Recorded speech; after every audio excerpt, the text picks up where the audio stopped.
Folks, welcome to an all new So Bad It's Good with Ryan Bailey. This is Ryan, and this is the finale episode of Vanderpump Rules Season 10.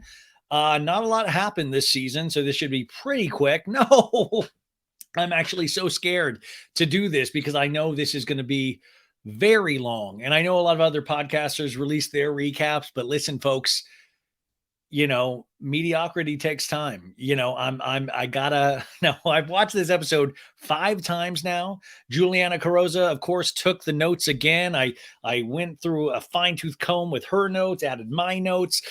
This is going to be a line by line recap as we do it here. This was a very special episode of Vanderpump Rules. The finale. Hashtag Sandoval is what it's called. And what did you guys think? I've seen it so many times, and I was telling, we did a live Patreon today, and each time I watched it, I went through a different range of emotions. I found it funny sometimes. I found it painfully sad. I found it mysterious. There are so many different emotions and feelings that have come with this. And if you remember the start of the season to now, what a journey. I mean, listen, the nation has Sandoval fever. Ariana finally was on Watch What Happens Live last night. Then she was on The View today. She was on the Today Show. She is on a media blitz. And finally, listen, this is what happens when you don't immediately take a Howie Mandel podcast offer. You get rewarded. No, but I think we all really wanted to hear what Ariana had to say. Now, I want to remind people, this is going to be the recap. Part 1 is the recap. Part 2, we're going to delve into all the Vanderpump news of the week. I'm also finally going to go over clips from the Moment House that we did, the digital worldwide experience that we did the day after the season premiere of season 10 with Sandoval and Ariana. I guess one of their last appearances together. We're going to go through. I haven't not listened to that since we did it. I've been really scared to go back. And I know Maritza is cutting clips from it for me to talk about. And you'll be able to see that on YouTube as well, but you'll be able to hear it on the podcast. So we'll do that. Watch What Happens Live, the New York Times article, Jax on Heather McDonald, all of these different things. It'll be on part 2. Together, this should just make one gigantic shit sandwich for you to listen to or watch all weekend long. I really appreciate the hell out of you guys. I know I say that every day, but man, these episodes, especially you guys support.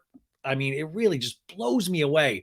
I get so many just nice messages and so many just thank you for your service. And they're always like, you're doing the Lord's work. And trust me, God hates this. God really is like, this is truly not what I intended for you. I thought you were going to be an actor. No, it was just wild. But I'm so happy that I have you guys to talk this through, because I have gone through a range of emotions this season, just like you have. So we're going to go through this together as a family, a So Bad It's Good family, the baddies, and we will try to figure out what the fuck is up in Raquel's head. My God. Remember, though, I want everybody to remember, I primarily do the recap portion of this. I try to make this funny for myself because it is so dark. And those, of course, come with the voices. I know some people try to, if this isn't fun for you, totally don't listen to it. I totally get it. I want to try to, if something's going to hurt you, don't listen to it. But this is in good fun. That's it. That's it. Also, I want you to know, if you're watching on YouTube, you saw that I painted my nails white for the last time ever in homage of hashtag Sandoval. And I'll tell you, man, I now feel like one of the biggest douchebags ever with white nail polish on. I was trying to get in the mind of a sociopath, so I had to paint my nails white. And I'm like, let's do it, dude. Let's hit the road. And that's why I'm announcing Ryan Bailey and the most not extras hitting your town this weekend. We are rocking the Middle Americas. No, so let's have fun today if we can, even though there'll be very, very dramatic moments. And I hope you guys saw from last night and Ariana on Watch What Happens Live, and especially her appearance on The View. She even talked about like this, people thinking it's fake and all that. And she said, listen, it's kind of a slap in the face to me to say that. This has actually really happened to me. And like I always say, there are elements to any kind of reality show that, not necessarily staged, but this isn't a documentary. This isn't a documentary where people just pick up cameras and whatever happens. No, like I always say, like when Tom went over to Lisa's at Villa Rosa in this week's episode, Lisa knew that Tom was showing up. That wasn't a surprise of like, what are you doing here, Tom? We just put Ken to bed. My God. Is that Tom Sandoval? Is he out of the jacuzzi yet? By the way, weren't we painfully missing Ken? I wanted Ken to come out and smack the shit out of Sam. What were you thinking? I'm gonna knock your spot clean out. I heard you were in the jacuzzi with Raquel when Ariana was gone. We needed more DJ James Kennedy, even though the scene we got was really amazing. I also want to say, and sometimes there's no delicacy. We kind of, it's either this or that. It doesn't seem a lot of gray sometimes. And, if I praise DJ James Kennedy, don't worry, you guys. I'm aware that DJ James Kennedy has done really awful things in the past. I don't think one funny scene or one funny season absolves somebody of all of their previous reality show sins. But I am going to say if I enjoy something or not. I think that is possible to do. And remember, with reality stars in particular, they go up and down each season. You could like them one season. I mean, listen, I'm hearing everybody talk to Jax saying, ooh, Jax has won me over again. And I'm like, God, you guys, he does this every time he's on. Everybody's like, he won me over. And then he does something stupid. And they're like, oh, how dare you, Jax? Which, by the way, maybe I'll tell it in this one or part two. I had a DM conversation with Mr. Jax Taylor on the night of the finale, Wednesday night, which I'll share with you at some point. But there's a lot of stuff in here. Also, I just think don't feel too bad for Sandoval. Somebody DM'd me this afternoon with video proof that he is in Austin, Texas, and he's potentially hooking up with a fan. He's in these townhouses in Austin. I have video. This group of girls, I think, were in this townhouse in Austin, and they were using I guess there's like a shared common area with like a TV and stuff, and they were watching the finale, and Sandoval like walks by and like, oh shit, like they're watching the show and Tom Sandoval walks by. I guess he's hooking up with some girl in Austin. So don't feel too bad for Sandoval. He's out there getting his mojo back on the road, some backstage betties, whatever. So don't feel too bad for these people. But I will say, in the year of our Lord 2023, with social media and internet, the fact that you, especially in this time period, specifically in hashtag Scandal, that you can't just chill and potentially not be around like public areas besides your shows. It doesn't shock me how they got themselves into these kind of situations. And my God, Schwartz. I was almost as angry, if not angrier, at Schwartz in some moments in this past week's finale. My God. And I do want to remind people that, listen, don't blow your load completely yet, because we've got 4 more weeks. We got 3 reunions and we got 1 never before seen secrets revealed episode after that. And then a month from now, we can hang up our hats. I'm going to go disappear into some cave for the summer. No, I'm going to keep doing podcasting, but it'll be really nice to not talk about Scandal for a second. But while we're here, let's enjoy the hell out of this. Let's have fun together. If you like this show, leave a 5-star review on Apple Podcasts and Spotify. It is the freest, easiest way to support this show. And thank you to everybody that has.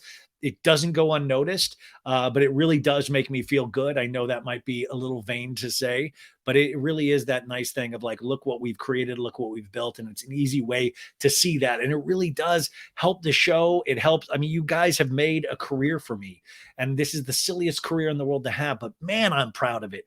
Every day it is something, I spent the majority of the day. I mean, I was DMing with cast members. I was trying to get bookings. I was trying that. It's just something cool and different that I get to do every day. And I know that's because of you guys. So let's get into the scandal of it all. Hold your questions until the end, folks, and we'll get to everybody's questions.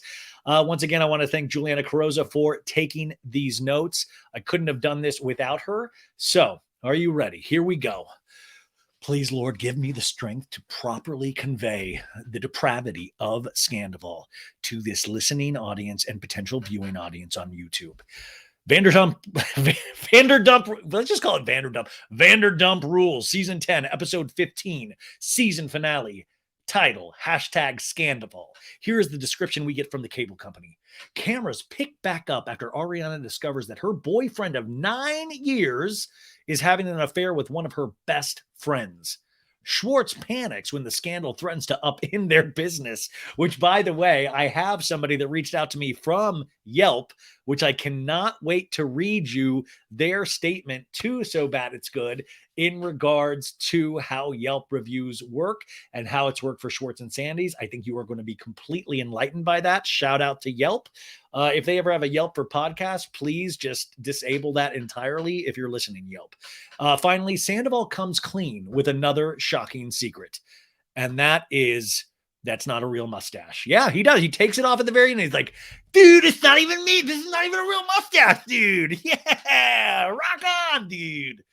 Okay, let's just be serious now because we start the show. We see the title New York City, March 1, 2023. The Cloverfield monster comes out of nowhere. Everybody. So we hear Andy Cohen. Andy Cohen's like, hey, everybody, welcome to Watch What Happens Live. I'm your host, Andy Cohen, live in the Bravo Clubhouse on the first day of Women's History Month with two ladies I'm sweet on. Please welcome Scheana, Shay, and Raquel Leviss. Isn't it Raquel Leviss? But I did notice Andy called her Raquel Leviss. And I was like, is there a code in there? What does that mean, Andrew? Andrew, what is Raquel Leviss? And I just think it was a mispronunciation. But I am now trying to look deeper into every possible thing that I can. I'm like, Raquel Leviss, what is Andy trying to tell me here? I do like that he also put in like to celebrate Women's History Month. And this is Sandoval Eve. So I love that this potentially did. I mean, this started on this was Women's History Month that Sandoval happened. And what a celebration of women this truly did turn out to be in the long run, not for Rachel Raquel. We are clapping of the audience, and then we flip ahead to one of Andy's games on the show. And by the way, hats flipping off to Evolution, the production company behind this. I've talked to a couple of one of the producers in particular, and I'm just so I know it's weird to be proud of an entertainment entity, but I thought they handled this season so awesome. It would have been a great season regardless of Sandoval, but with this information, they managed to turn in a finale episode that I think will stand the test of time and be talked about in the top 10 reality TV moments of all time. I don't think you can argue that Sandoval did something so mind-blowing in the sense that we thought we had seen it all, and little did we know that we did not. And this is where reality shows really show why they are worthy to be talked about, why they are worthy of all of our eyes and the conversation that it inspires. I mean, we can talk about cheating. We can talk about women's rights. We can talk about the insanity of men. We can talk about all of these things based on one reality show scandal. So hats off to Evolution. We flip ahead to Andy's game on the show, and Andy's like, when I count down from 3, you guys yell out your answers at the same time. We'll see if they match. Okay, who's the hotter Tom, Schwartz or Sandoval? 3, 2, 1. And Scheana and Raquel both go Sheena's like, Sandoval. And Raquel goes, Sandoval. And Scheana drops her mouth in complete surprise and looks at Rachel. The audience gasps, but it was like fun. It wasn't like, what the fuck did she just say? I think people were shocked that they found Sandoval attractive, but that's not here nor there. Andy's like, oh, wow, you said it too. Okay. And Raquel looks at Andy like, oops. Oh. And it is a weird moment that they freeze frame on where Raquel kind of gives that little like, we fast forward to a split screen. Ariana Madix on the left, Sandoval on the right, both sitting down for a talking head. And this is one of the things, if I ever get to talk to production, how I wonder they do this is they had to have been, even though they're doing a show, they personally get involved as well. And I wonder if there's anger towards Sandoval. You know, they have to play ball with them, so they can't really be outwardly angry. But I wonder if why did you lie to us as well? That's the kind of shit I even want them to drop all pretense in terms of breaking that fourth wall, because I want production to be a character next season as well, period. Because these people lie to production as well. And I want to know what production thinks when they get caught in one of those people, but they still need to work with them. Anyways, the producer goes, all right, you ready to talk about it? And Ariana's like, no. And Sandoval's like, no, dude. Ariana smiles and they remove her from the screen. And Sandoval begins, 2 days ago, Raquel was in New York with Scheana doing Watch What Happens Live. My band was performing at Tom Tom in LA for the release of my new single. And they show us shots of Tom in full dollar store David Bowie makeup and outfit, his whole setup at Tom Tom with Ariana there. Excited to watch everybody. And by the way, I was supposed to go that night, but it had been raining in Los Angeles. And also, I just don't like to go out if I'm like, I've been back and forth from Arizona, but also I'm turning more and more into like Howard Hughes and a hermit. Like I pee in water bottles, the whole thing.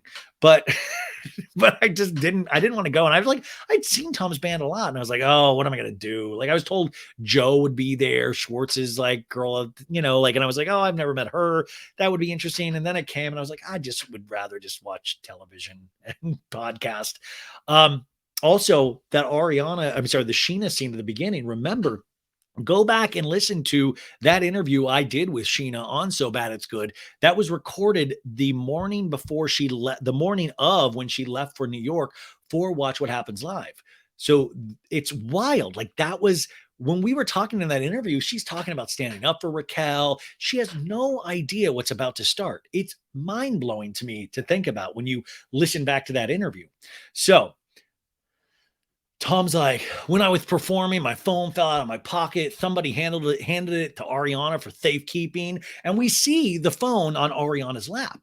We cut to Ariana and she's like, call it women's intuition, call it a light bulb, call it whatever. Literally in that moment, I went, I need to look at this. In his camera roll, I found a screen recording of Raquel, and Tom on FaceTime. My stomach dropped into my fucking ass. It's very vivid, a very vivid phrase, very vivid sentence. They don't say what the video is, but it's, between you, I mean, are the kids out of the room? They're touching their private parts and stuff. Yeah. Which I was saying earlier, wouldn't you, by the way, this is where the production let me down. Wouldn't you have loved to have just seen a clip of like Tom, like, yeah, dude, do it, dude. Yeah. So fucking hot, dude. Schwartz, calm down. I'm about to achieve an orgasm. Stop. Because he was over at Schwartz's house whacking off, as you do at your friend's place, because you can't whack off at home. And, but wouldn't you have loved just a bit? And also, did Vivid or anybody that did like the Pam and Tommy or the Paris Hilton tape, like, did anybody try to did anybody try to purchase this like one night in Raquel or something like that? Like I could already see the publicity campaign of like the FaceTime video that started it all. So we cut to Sandoval and he's like, I would normally delete something like that. But it had been such a busy, chaotic day. So I quickly got us outside so everyone around us couldn't hear us talk. Okay. Yeah, I'm not going to pass by that. Yeah. I would normally delete something like that. What? He's like, dude, when you're playing in a band, it gets so busy, you forget to delete all your whack-off videos with your mistresses and backstage Bettys. So I just left a full whack-off video on this. It's so dumb. I'm like, Tom, you got to get a grip, dude. It was just so busy opening Schwartz and Sandy's and having a cover band at the same time is that I was forgetting small things like fucking deleting my insane private life from my girlfriend of 9 years, crazy stuff like that. I love that he was like, I would normally delete something. And he was like, he's sitting there in his little brown like suit with his little creepy mustache that I used to like. And he's just like, I would normally delete something like that. Just love that it was like, it just slipped my mind. It slipped my mind. It's one of those things that just kind of happened. But I liked that it was like, but you know what? I grabbed her and I went outside, to talk. But also you do wonder about Tom's deleted iPhone files. Like how many deleted things do you have on there, Tom? And at this point, you can't call me crazy for saying that. I would imagine there's a lot of shit from not just Raquel, from other women. It feels like Tom was very comfortable and very equipped to lead a secret life and to hide that life from Ariana. We cut to Ariana now and she's like, I called Raquel immediately saying, if you have ever given a shit about me, you tell me when this happened. We then cut to Scheana. By the way, shout out to Scheana Shay's vlogs on YouTube. They will be studied one day in film and TV classes because they have come into play because we actually see backstage footage at Watch What Happens Live with Scheana and Raquel. Scheana's like, Raquel comes up to me and I'm like, what is going on, girl? And she just nonchalantly looks at me and was like, yeah, Sandoval and I have been having an affair for 7 months. Ariana just found out. And now knowing that we've seen Raquel in these situations of intensity and she's no different, that you can completely picture this of her like going to Scheana of like, oops, yeah, I've been having an affair with Tom for 9 months or 7 months or however long. Oops. It just seems like she was void of feeling once again. Scheana throws her hands and shakes her head wide eyes and is like, Zoinks! What? What? We cut back to Sandoval. And he's like, I know what I did. It was really fucked up and there is no excuse for it, which I kind of think he means no excuse for not deleting it off his phone. He's like, dude, I know how to use iPhones better than that, man. Like, it's like I pay for the extra storage and then it's just like I do shit like that. And I'm just like, Tom, grow up, dude. All the other cheaters that come before you, they're depending on you to not make these kind of stupid mistakes. Because then what happens, I get caught, I make it hard for all the other men cheating. And it's just, I owe a lot of apologies out there. They flash back to Sandoval handing her the bouquet of flowers and giving her a kiss when he went to the something about her event.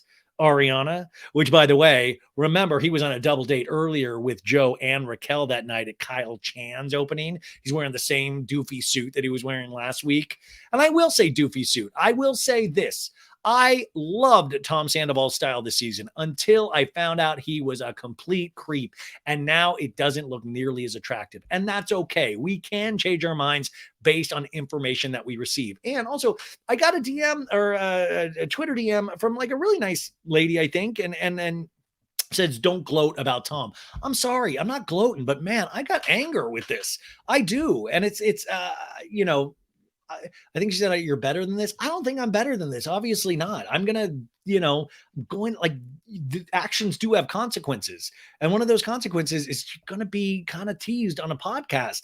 And that's the least of your worries, really. So they flash back to that scene. His voice is now breaking. Like, he's like, I love her and I care about her. I don't think we were happy, dude. I really don't. Which is totally acceptable, right? It's okay. It's okay to have a relationship that doesn't work. But I want to make it very clear. We'll hit this point time and time again. What's not okay is then cheating on her with one of her best friends. That's just not okay, no matter how bad the relationship was. And so what I hate, though, is that I feel like he was cheating, and then the cheating was the thing that was making him realize his relationship was bad. I mean, this is just classic midlife crisis in so many ways, which I'll talk about my own midlife crisis at some point tonight. You guys going anywhere? You got a little time? I know there's a lot of other Vanderpump podcasts you need to listen to, but thank you for being here with me. I appreciate it. So he's like, we weren't happy, dude. We just really wasn't. I think the tendency, a lot of us too, are to sympathize with Sandoval, but really just question what you're sympathetic to. Is that he, of course, brought this on himself, but I feel like in a lot of cases, and you'll find this with cheaters, I've actually had a lot of people DM me that have been cheated on. I've had a lot of people DM me that are cheaters, but they're just like, they will then try to control the narrative or flip it back so they can look less of an asshole. And of course, the sympathetic aspect of all of this would be is that it wasn't good, man. We weren't happy, dude. All of that, like I say, totally normal, but you're rewriting that narrative to make excuse for you putting your dick into somebody else's private area. We cut to Ariana. She's like, I learned on Wednesday night that there are evil people in this world. And sometimes they're the closest people to you and you have no idea. Some of these Ariana lines, it's so painful. You can't even make a joke out of it, because you're just like, this truly happened. Imagine that.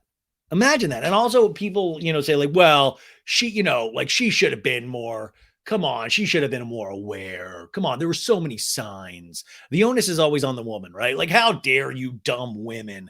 You didn't stock the pins and the batteries and your eyes aren't fucking open. You're all Stevie Wonder out there, just blind leading the blind. Come on, women.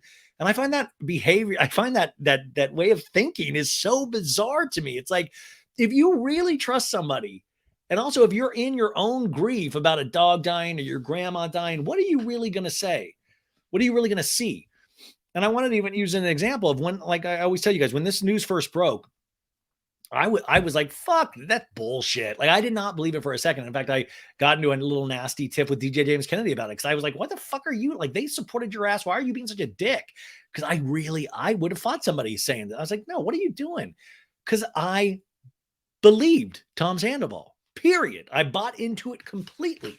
I would have said you all were crazy. In fact, I think there's been many rumors over the years. I thought, no way in hell. And you could be like, well, Ryan, there were all these signs. You didn't see that. Come on. Like, he was acting this way. I just never thought it. And I don't think I'm a complete idiot. I know I'm a little bit of an idiot. So I'm just saying, imagine that, but imagine even somebody's closer to you than that. I just think that distortion field that actually in relationships, we don't see these things once you have a personal relationship with someone. It kind of mutes your ability to correctly judge a situation. Also, your feelings are involved. And when your heart's involved, it makes your mind all mushy, you know? We see headlines all of a sudden from all sorts of places being thrown across at warp speed. Tom Sandoval and Ariana Madix split after he cheated on her with Raquel. Or Tom and Raquel together? Vanderpump Rules drama explained. Vanderpump Rules cast reacts to Raquel Leviss alleged PR plan. Ariana Madix dodges encounter with Tom Sandoval amid his affair. What does Tom eat for breakfast? We'll find out. Raquel Leviss and Tom Sandoval have been screwing for 7 months in Ariana Madix's bed. That was the New York Times, actually. No, I don't know where that was from. Vanderpump Rules couple Tom Sandoval and Ariana Madix reportedly split amid rumors that Tom cheated with co-star Raquel Leviss. Breaking news: Tom Sandoval cheats on girlfriend. You get it. There was just a bunch of headlines. Life literally blows up on the screen. March 3rd, 2023. Put yourself back there, guys. March 3rd. What were we doing, right? Put yourself there. And this is immediately, that was the beginning. And immediately it like all edits like together. And it's like, the sun keeps on shining by a band called Almost Monday. It's like, yeah, I hopped up on my bike while I was cruising around town when I saw a cute couple. They were sitting making out. My girlfriend has a jacket. So I stopped and turned around like I don't know. But it reminded me a lot of that song from the 90s. Like, Steal My Sunshine. You remember that song? It was a band called Len. This reminded me of that. And I also want to say, between this and the Uber remix of Good as Gold that premiered last night with Ariana, Scheana, and Lala in the control room, we need a Vanderpump Rules album. And particularly for this episode. You could do a soundtrack just to this episode. Put that Good as Gold on there, the remix Uber version. That is the song of the summer, I'm telling you. And also, just shout out, if you do use my idea, Bravo, please make vinyl, because I'm a vinyl collector, and it would be one of my proudest moments to have a Vanderpump Rules vinyl. That's all I've been thinking of. I was like, how many vinyls? I need to go to Jack White or something and see, would you press a Vanderpump Rules vinyl of Good as Gold? We stop into James and Allie's apartment in Miracle Mile. James is kissing Allie, of course. Oh, you're lovely, Allie. Look at your clavicle. So beautiful. I'm just fresh off playing Imagine Festival months ago with DJ Cascade. Poo head. Guys night. He's kissing Allie in the kitchen while they make food together. Do you notice how they're always making the healthiest meals? You know, he's like, I'm making salmon with succotash. Yes, we're having a nice meal. We're a couple that likes to stay healthy and not be fat fucks. Fat fucks like Sandoval and Schwartz and Peter. They're all fat fucks. The song refrain pops back up. The sun keeps on shining and the car keeps on driving. All of a sudden, the rainy montage happens. And if you don't live in Los Angeles, you'll know that. Remember that story, the Ark, Noah's Ark with the animals, that little tale? That was like March in Los Angeles. We had a really, really bad rainy season. And I do remember this whole weekend when this happened, it was rainy. And it was the eeriest thing, because I was like, Tom cheated on Ariana and it's raining night. Why can't my mood let up? I need the sun. We go to Lala's apartment in Los Angeles. She's in the kitchen in her robe and is giving her black dog a treat of sliced salami. The sun keeps on shining. I don't even know why we needed that. I guess we just want to be like, okay, Lala's alive. Lala's alive. She's wearing a robe. Nice. Now we stop by Schwartz's apartment in Valley Village, where he's washing his face in the bathroom. What a guy. We continue on in the Schwartz learning how to take care of himself hygienically. We saw him make like juices earlier in the season. No longer, you remember when he had like the dollar bills, like attached with a magnet on the fridge. So many different apartment scenes with Tom Schwartz. And this one, he's washing his head as his dog Gordo humps a big white furry stuffed toy, which I'm guessing he learned that from Schwartz. This apartment whole area just needs to be shut down. Like it doesn't, I mean, we really, that apartment itself, it can't be good for the Valley Village property value for any of those places. I know it's just an apartment, but it's bleak. It's bleak. I'm seeing Gordo hump things. Schwartz is always doing some kind of weird sit up or push up, and it doesn't seem to be helping. And then, of course, we get Schwartz's dog face like, "What are you doing, man? What's going on, doggy?" And I was digging in my pockets because I couldn't find my key. And I found a parking ticket. It was staring back at me. And now we fly over to Katie's apartment in her kitchen of her Valley Village apartment. She's making some tea in a nice china teacup. You got to give it to Katie. This is just a really perfect cut from bleakness and somebody that can't take care of themselves to Katie, who has a nice put together apartment. The lights work. It's nice. She's like using fine china, for the love of God. The sun keeps on shining and the car keeps on driving. And we finally land at Ariana and Tom's house in Valley Village. The song finishes. You can sit at home or you can take a ride. You can get a tan or you can stay inside. But the sun keeps on shining.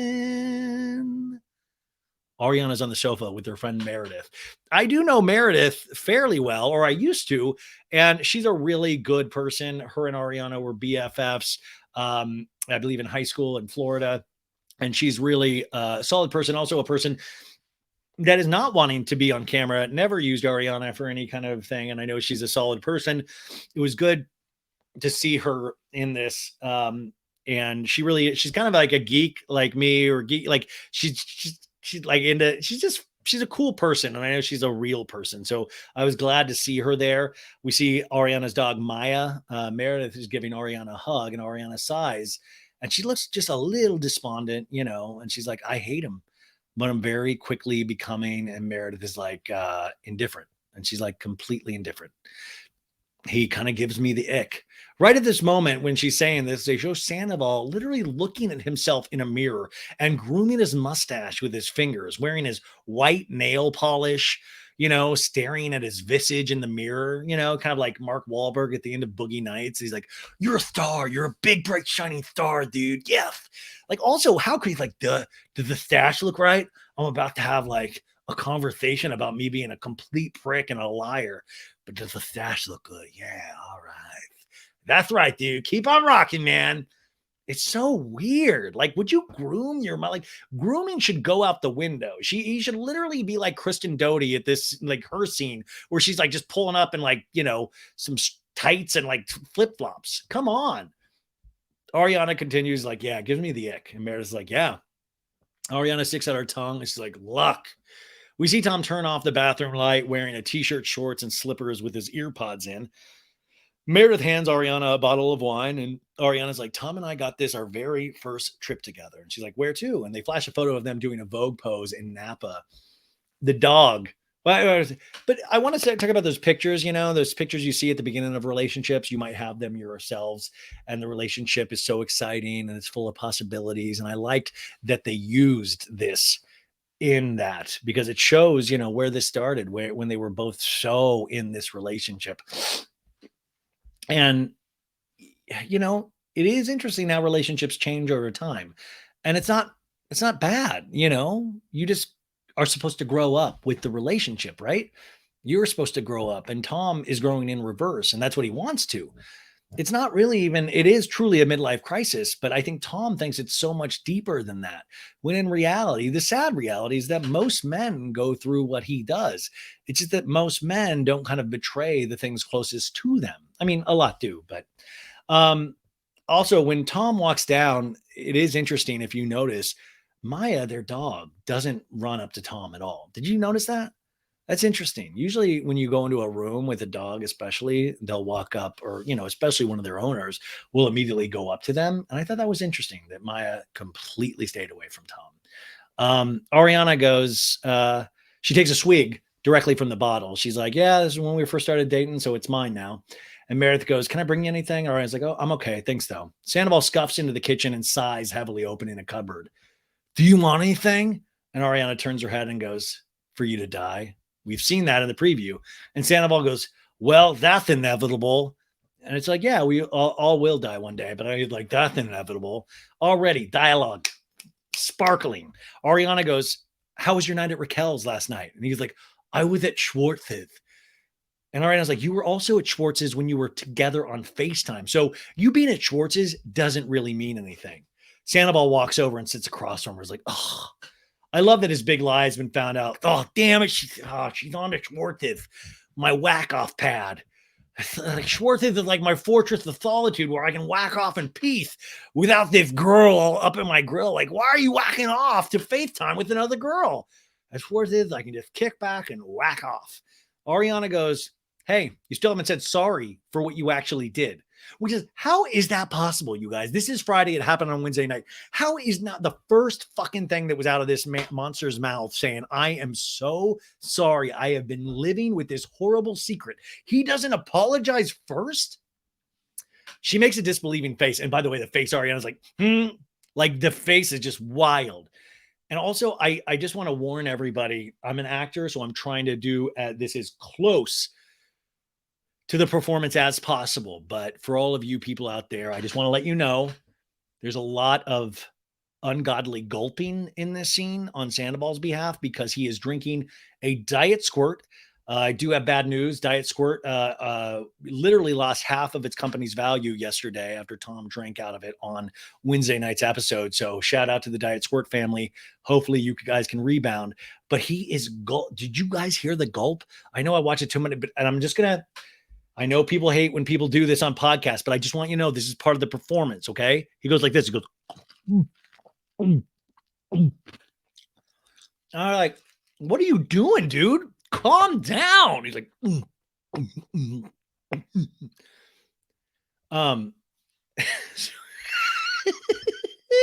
so stupid. Scheana goes, "Every time I try to apologize to you, it just makes you more angry." And she's like, "Good. Let me be angry." "Okay," he says. Ariana goes, "You should still fucking apologize." "I'm sorry. I didn't want to hurt you. I really did not want to hurt you. But at the same time, I still just wanted to keep having sex with my penis." So it was like a really toss up there. Ariana goes, "You didn't want to hurt me, but then you continue to do something repeatedly over and over and over and over again." And Sandoval goes, "We stopped. Dude. He keeps going, dude. I like we stopped. What do you mean? Like you came? Like, what do you mean you stopped? Dude, we finished." And Ariana goes, that would hurt me. And Sandra goes, "It happened. And it didn't happen for a while." Like, I love that he tries to start establishing some kind of time frame of like potentially they had sex and then then they controlled their lust for each other and potentially didn't have sex. I will say, for as much stuff as we got out of this episode, I still need more. I need more details. I literally want all of us to get on some sort of Zoom with Andy and the production and be like, okay, you guys, what do you got for March 3rd? What do you have them doing? Okay, let's go back to September 3rd. Ariana, where was Sandoval that day? Where did he tell you? Schwartz's? Okay, so that's a whack-off day at Schwartz's. I want an ultimate calendar of everything because I want to know how long he tried to take off. He's like, "Dude, I didn't have sex with her like 2 days. It was like crazy. I should be commended for not doing that, man." Ariana goes, "Oh, great. I've been with you for 9 years. Back when you lived with Schwartz, we became friends." They show a yellowed picture of young Schwartz and Sandoval with their wild haircuts, giving hang loose signs with their hands. Also a very disturbing picture in its own right. I was like, is this like, it's like a cross between Mad Max and Fallout Boy? I was like, this flashbacks are wild. Ariana continues, "When you were literally like wearing combat boots and skinny jeans." Tom heard that and was like, "I can still fit in skinny jeans. How dare you?" And she goes, "And didn't have a fucking dime to your name, driving a 1997 Honda Civic." Honda Civic selfie, baby. They show a picture of younger Ariana and Sandoval together. And Ariana's like, "I loved you then when you had nothing. You got a little bit of money, a little bar, a little band, and this girl's going to act like enamored with you. Like, Oh my God, you're so because that's what you want, huh? You want someone to gas you up. That girl's searching for identity in men. Say it with me, folks. That girl's searching for identity in men. Nails it. And that's what I've been saying all along. We've been saying this every week. He wants people to gas him up. He's confusing somebody gassing him up for love. She goes, she has no identity of her own, willing to stoop. By the way, you know what's so funny? When Raquel does finally break, people know how to nail her immediately. Katie Maloney knew it before Ariana. Lala knew it before Ariana. But once it's discovered, it becomes pretty clear because Ariana's nailing this. Willing to stoop so low as to fuck one of her best friend's life partners, which I love if you compare this with then the Raquel Rachel scene with Tom, where she's like, I don't know if I could trust you. You did this to somebody you love. How can I trust you? And it's like dark. It's like, girl, I don't give a fuck if you can trust Tom Sandoval or not. You already know you can't. But what we should be concerned with is Ariana here. We'll deal with your feelings down the road. And she goes, and that's someone you think is a good person you should be around? And Sandoval goes, I don't know how it happened. It happened, you know? Ariana's like, what? And Sandoval goes, we just became really good friends. Like, I was seeking something that I wasn't getting here. And that's selfish. That's really selfish. Tom really trying to sell these scenes. You know, eventually he's learning to do it better. You know, we get the Howie Mandel interview a couple weeks later. Not great either, but here's this scene. And Ariana's like, selfish is the nicest word you can use. I've said this many times over this since Sandoval broke about Sandoval isn't the best communicator in the world. He stumbles a lot. His mind doesn't kind of fire directly, and Ariana's does. So this is like an old Mike Tyson fight. It's just like rope-a-dope. Like Ariana isn't even breaking a sweat here. And she's the one that is complete turmoil. And she is being able to, like, I would have been a basket case. I wouldn't have been able to put two sentences together. I would have thrown up. It would have been a mess. I would have been like Schwartz, hand in my mouth the whole time. Like, oh no, man. Oh. Sandoval goes, it's horrible. I mean, Raquel and I became really good friends. He keeps saying the really good friends. Like, I gotta tell you, I have some really good friends, and like, I'm bummed because none of them have tried to fuck me. Like, I've literally been just like, I thought we were really good friends. What's going on? Why isn't nobody touching my penis? Ariana goes, don't. She loses it and screams. She goes, give a fuck about fucking Raquel. Your friendship is fucking bullshit. And Sandoval screams back, no, it's not. They're both standing up, and Ariana's like, yes, it is. And this is where she like slams her fist down. And in the original preview, you see that the camera got like really shaken. The camera stabilized it. And I really am mad about that moment because they should have left the camera shaken, because to me, that breaks that fourth wall immediately. Like there's some fucking dude filming this, and it puts you in that mind frame of like, I got to talk to that guy. But as an audience, I think it's like nipples hard, hair standing up. Like that really just sucks you right in. Still amazing, but that shake, they need to add that back in. And she's like, it's bullshit. No, it's disgusting. And Sandoval goes, you know everything. And she's like, it's disgusting. Hey, everybody, this person knows everything. And Ariana's like, you're disgusting. Your friendship with Raquel is disgusting. Well, guess what, Ariana? It's real. Because she treats me with fucking respect. Something I haven't gotten from you in a long time. Yeah, you know what? A blowjob isn't respect. Like, let's just like clear that up too. And also, if the kids are listening, let me explain what a blowjob is real quick. So it is when they're, you know, hey kids, if you're listening, let Uncle Ryan tell you. No, please, we're not having fun anymore. So this concept of Sandoval not being respected by Ariana, like that's just, come on, grow the fuck up. Like, grow up. And I will point out later in the scene with Raquel, you see how that relationship works. You know, he's able to like teach her. There's a scene of like, she's like, woulda, coulda, shoulda. Or like, shoulda, woulda, coulda, shoulda. And he's like, it's actually woulda, coulda, shoulda. Like, he loves teach. Like, I'm going to teach you the correct way to use English. And he loves it. He gets off on it. He's like, finally, somebody that sees how smart I am and how funny I am and all of the things. And it's like, come on, man. How is your ego so fragile that you don't realize this lady of 9 years that also gives you shit as she should in a relationship? By the way, poking fun at somebody in a 9-year relationship is par for course for a 9-year relationship. It just is. She wasn't like, you fucking stupid fucking idiot asshole. No. But him, it was just like the disrespect, dude. She didn't immediately drop the trowel and put my penis in her mouth, dude. That kind of disrespect is just, I can't take that anymore, dude. That's just disrespectful. And Ariana's like, okay. She counts on her fingers. She's like, so I'm the scapegoat. I'm the scapegoat. I'm the scapegoat. I'm to blame. And Sandoval goes, I'm not saying that you're the scapegoat. I'm trying to get you to understand that, like, also the fact that Sandoval's yelling at all in this scene, mind-boggling.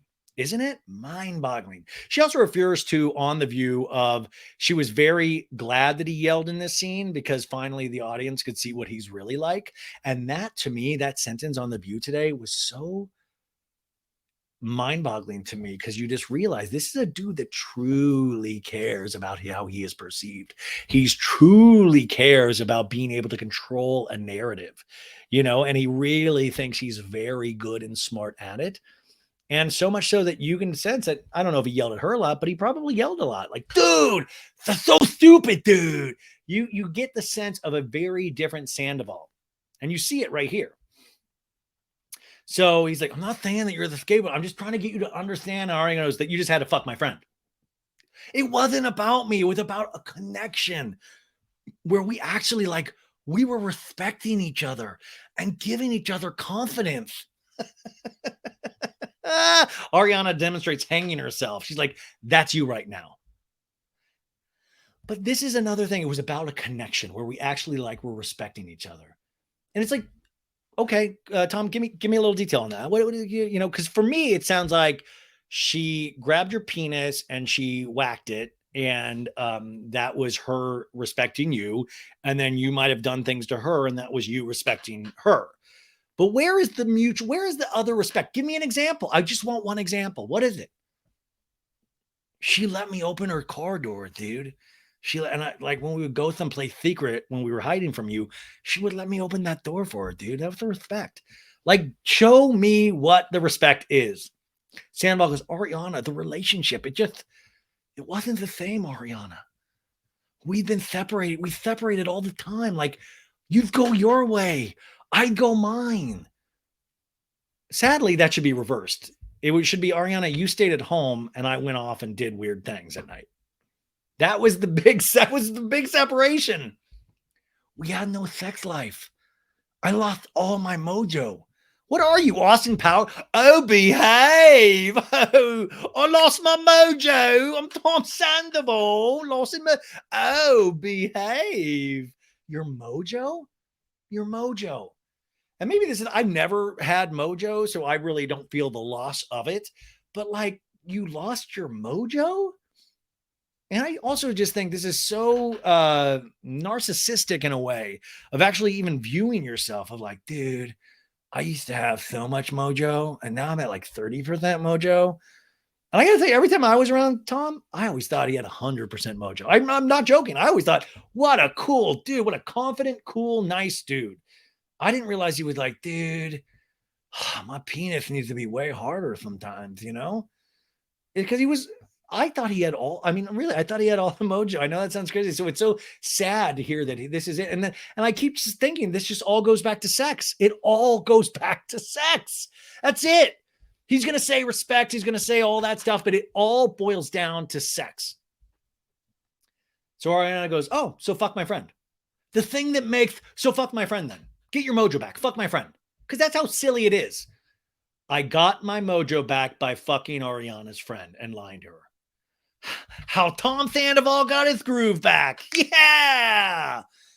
Ariana, once I turned 40, I was like, this can't be the rest of my life. And he's really entitled to feel that way. Obviously, we all are. But from the outside, I really thought, what a perfect life, man. Has a house, has a bar, has a band, has a woman. He would still have all of those things, even if he chose to be honest with Ariana.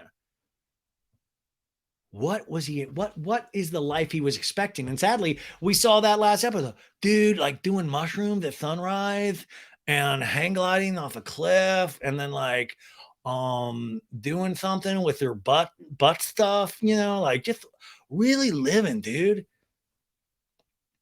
What is his life? What is his dream life? Ariana goes, Tom, that is a very normal thing. I know. That's why you go to couples therapy together. Now, I have a little confusion like you do about this line. Oh my God, we're already 51 minutes in. Are you guys okay on time? I'm just gonna keep going. This is gonna be a long one. We're just gonna rock it till the sun. We're gonna go to sunrise on mushrooms right now tonight, me and you. So buckle in. Don't not listen. Sorry. That's why you go to couples therapy together. Now, the confusing part for me, as it is probably for you on the Howie Mandel podcast, he's like, dude, we went to couples therapy, dude. And like, I was there to kind of break up with her, but she was like, you're not going to go just to like break up with me. And I assured her no, but like, so he was talking all about this. So I don't know what this line means. And a part of me kind of wants to text Ariana and go, hey, real quick, Ariana, what does that mean when you said, like, did they go or didn't they? Because is that a complete lie that Sandoval said to Howie Mandel? It would actually, I don't know why he would do that lie because it actually made him look so bad. But is this just like, that's why you go to couples therapy together? Like we did, but we should have gone more. I was confused about that line. And Sandra was like, I know. And Ariana goes, and we could have. We both have things. You either get through them together or you break up.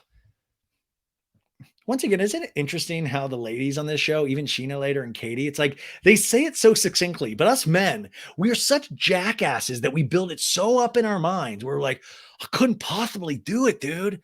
I just couldn't. Just fucking being honest, just it's so wild. I couldn't do it. I don't know what it is about men and what it is about women that women can actually do these hard things. And once again, I know women can suck too. I know I'm not saying that, but it is interesting how men will go through these hoops to actually keep their real feelings at bay from their actual partners and the things that they've done wrong. And Ariana's right, though. You actually choose to be in a relationship with somebody or you choose not to. Those are both okay options. And Sandoval goes, I fucking tried to ask you. I tried to talk to you. Like, dude, these past few months, the amount of times that I got an apology out of you, it's like, I can count on one hand. The same hand I whacked off at Schwartz's house with. Yeah. No, but honestly, what is it about a relationship where it's like, what gets me really off is when people apologize to me. You know, when my partner, like Raquel would apologize nonstop, like, I'm sorry. Oh yeah, that's my pleasure zone right there, dude. That's my love language. Women apologizing. But what? I could count on the amount of apologies I got from you. Like what? What? Ariana goes, the last few months you were already fucking my friend. That's a great, like, by the way, that's always good. In fact, even in non-Ariana scenes, I feel like Andy or somebody should be in the bottom corner like they do with those like little minions sometimes in advertisement. There should be like a little minion like, just remember he was already fucking her friend at that point. we need to be reminded because it just goes to show like, oh yeah, if he had felt that way and he wasn't fucking her friend, you know, those feelings you'd actually really be able to really buy into more. And he would actually be a little more sympathetic because then he just didn't want to hurt the person that he was in love with or that he had been in love with. And he was like really trying to come to grips with these feelings. But he did the ultimate sin and went and fucked her best friend. So it completely knocks out any argument that Tom has out of the knees. You're just like, oh, well, you can't trust that dude. Am I being too angry? I might be, dude. We're having fun. He's like, you put... Oh yeah, the truth is that you were already having an affair. And Sandoval like, you put pressure on me to stay in the relationship. 2 weeks ago, I was like, Ariana, I want to end things. And Ariana goes, you should not be here if you wanted to end the relationship. And Sandoval goes, you literally told me I'm not letting you go. And Ariana goes, I'm not, Tom. You have to push. Sandoval goes, break up with me. You're going to have to force me out of this. And Ariana goes, if that was true, then you should have never been in my bed after that night. You should. And Sandoval's like, I felt bad, dude. I lost the keys to the guest bedroom. But he was so caught up in this lie. He's like, I gotta be in bed, dude. If I'm not in bed with her, she's gonna like be suspicious of something or something. Like, this is how like jaded his line of thinking was, that he kept putting obstacles into actually telling the truth. He just wanted to make these appearances of like, okay, we're still good. So I can still go off and do my weirdness with Raquel because I don't know really how to tell the truth or handle that. So I'm going to keep everything at bay here, paint this really pretty picture so she's not aware, because if she's aware, that's going to stop me from being able to go to Schwartz's more and whack off time with Raquel. Do you see the depth, the depravity, the double life completely, you know? And also, he's like, and I will say, I know it was not Valentine's Day. From what I understand, the day after Valentine's Day, I believe they did have a very intense conversation about like, I'm not happy, stuff like this. But none of that conversation, as he talked about in that Howie Mandel podcast, did he ever say, I'm in love with somebody else, I'm fucking somebody else. He just said, like, he was just, hey, spitballing, like, hey, just off the top of my head, what if we broke up? What does that look like for you? Let's spitball. So, without that key piece of information, Ariana was like, no, I'm going to fight for you. No, we're not letting this go. We have a great thing.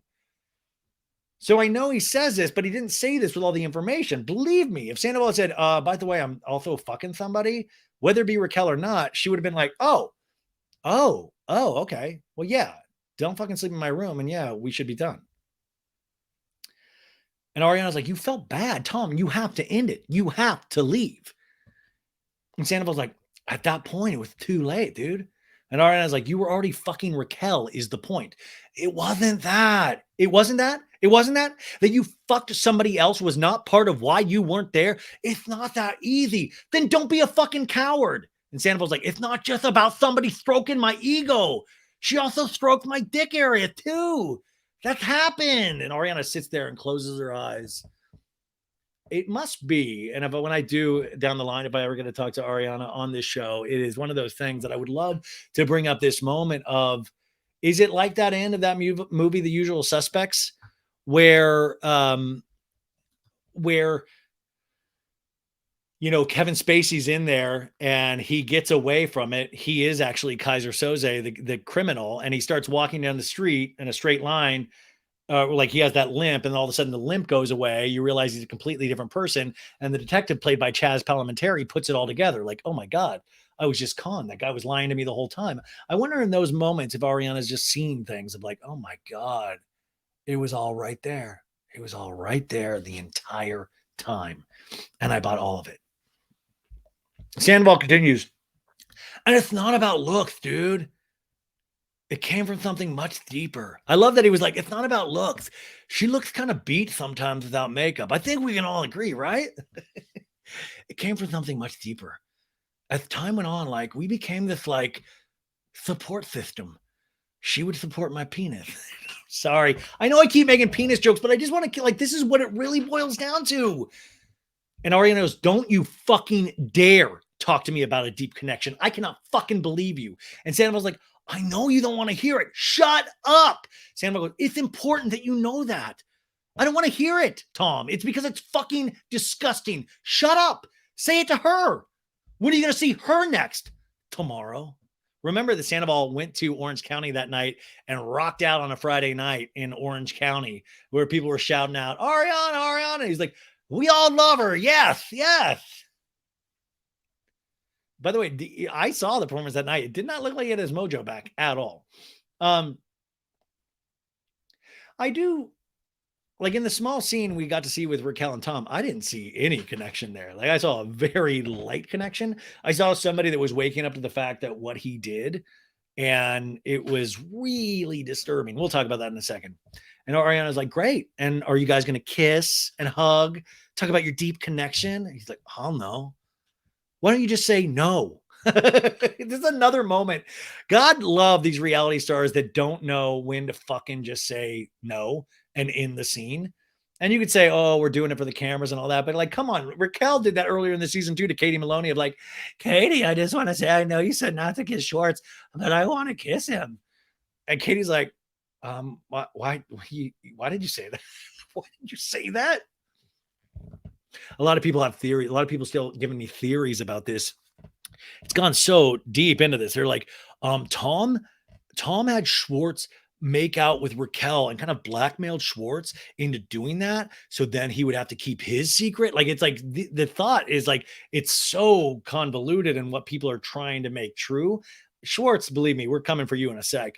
Ariana goes, and this is like, this so sad. Ariana is like, I was ride or fucking die for you. And I had her back as well. The fact that she's continued to smile in my face while also smiling on FaceTime with you is one of the most god awful, disgusting things I've ever heard of. And they flashed several group pictures of all of them together. One at the weekend concert, one at Life is Beautiful, I think. They really were a very big part of each other's lives, Ariana included. And so Sam was like, I'm sorry you had to see that. Production, please let me hear it at least. Cause you know, he's like, you're beautiful, dude. Yes. Like, could you imagine? And George is like, I'm gonna need to get in that bathroom, dude. I've got to drop a deuce. Ariana's like, why don't you be sorry for you that you ever fucking did it? Sandoval's silent and you hear he just starts gulping. He's like, what was that HBO show where he's like, the guy murdered the people and he did it? Well, not the Beau, but was it the con or something? What's that thing? Fucking, anyways, you know what I'm talking about. He gulps. Ariana goes, I regret every moment I stood up for you, defended you, supported you. You're worth nothing. And I want you to feel that deep in your soul. Ooh, time cast a spell on you, but you would not let me. I'll follow you down till the sound of my voice will haunt you. Fucking Fleetwood Mac, Stevie Nicks, Silver Springs, Lindsay screaming at Lindsey Buckingham on guitar. You guys know what I'm talking about. If you don't, go look up Silver Springs, the Fleetwood Mac reunion called The Dance that was on VH1. Look up Silver Springs. Look at the end of that. Stevie is screaming at this man that was her lover. They went to Fleetwood Mac together, and it was like, I'll follow you down to the sound. Like you'll never get away from the sound of a woman that loves you. It is so powerful, and that is this moment, by the way. I know you can't give Emmys for like best actor and stuff. And I know this isn't acting, but it is so powerful. Like, yeah, good luck movies trying to be anywhere near as good as this moment. You're worth nothing. And I want you to feel that deep in your soul. And Sandoval wants to portray a shell of a man, but I think he just wants to get this over. I still think Sandoval has a reckoning coming to him. And I don't mean from any of the cast members, and I don't mean from us. I mean from his own self. He's going to have a lot to deal with. Ariana continues, I want you to hear those words coming from the mouth of the woman that stood by you and loved you and was ready to build the rest of my life around you. Hear my words and know that's how I feel about you. And Sandoval just sits there, tears in her eyes. This isn't being respectful, dude. I thought you were going to apologize to me. Raquel would have apologized by now. And then Ariana hits with this one. I regret ever loving you. There's a pause of silence between them. Tom looks pained. Gulp. Ariana, any last words before we never speak again? I never thought this would happen, dude. I thought we'd be together forever. My penis felt otherwise. Ariana's shaking her head and beginning to cry. I would have followed you anywhere. I would have changed any part of whatever you weren't happy with. I was 100% committed to you as of literally 2 days ago. Sandoval puts his grubby hands on his face, his white nails. Oh. Sandoval whispers, fuck. What the hell's wrong with me? Are they buying this? Is everybody buying this? You can think whatever you want, but some really good times. We've had some really good times. And I just was like, please, like that time mushrooms at sunrise, and that time we skinny dipped in the pool, also at sunrise, and that time I try to make you do poppers. And also that time where we went paintballing and then we did a forerunner and that was a fun time. And then the time when we did the horseback riding lesson, that was a fun time. And that time I slipped acid in your cola and then we just went to Six Flags. That was such a fun time. Oh, that time we saw the Hollywood Bowl show, that was so fun. And then the time that like, it's just all of these, but Tom wants those big moments and those smaller moments. I think Tom feels very insecure with. I feel like that he cannot step to the plate for smaller moments. He needs those big grand moments. And that's the ultimate craziness, right? Is that right now Ariana gets all of those big moments. Ariana gets all of the celebration, the flowers, all of those things. Not to say that Tom won't ever again. Like, we know that time is wild that way. If he's on the show for 3 more years, who knows? 3 years in, maybe everything changes. Maybe Tom, becomes somebody that saves a bus full of people, like in that movie Speed with Keanu Reeves. You never know. Dude, you've got to keep this bus at 55 miles an hour. It's going to blow up, dude. I don't know. This whole thing made me sad. Ariana pauses to wipe her tears and she's like, yeah. But just that thought of, is there anything left to say because you will never be speaking to me again? And this is where I also wanted a pop-up video of true to their word, they have never spoken again. We know they spoke at the reunion, right? Or they're around each other. But I also wondered, I'm sure Ariana blocked Tom's number from her phone, but has Tom tried to reach out to her a bunch? Has Tom sent messages through intermediaries?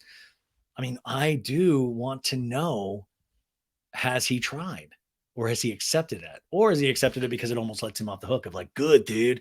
She really bums me out, man. When she says that stuff, it's nag. It's brutal though. And if you've been in a relationship of any sort and those breakup moments, it's fucking brutal, dude. I remember at the end of my marriage, and that last, oh gosh, such a long period of time. There was so many fights and so many tears. Repeatedly, so many tough conversations. I remember, there were times that was so traumatic that I always would say you could throw a fucking safe on me and I probably wouldn't have felt it. I was so desensitized and always just on ready to cry or, fight or just wild. They play this song as Tom walks from the room. Our love turned to rust, broken hearts to dust, nothing left of us but memories. A little on the nose, but fine. The scene fades from their house as it rains. The fucking rain, man. That rain just bums me out. Commercial break with the girls. We get the Good as Gold remix, Uber edition, DJ Cascade, which by the way, I love that they did the women, but come on. You couldn't have thrown DJ James Kennedy of come on. I literally opened for DJ Cascade at the Imagine Festival.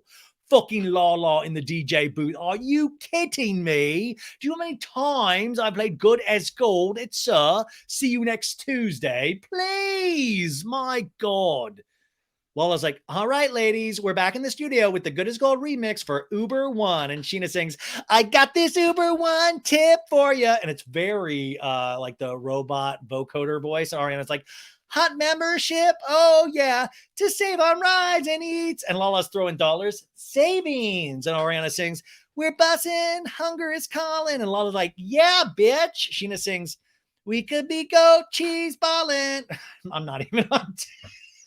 Anyways, the whole point is you can save with Uber, you guys. Lala, Ariana, and Scheana sing, Uber One is good as gold. I want to see that in a movie theater. Do you know? I was like, wow.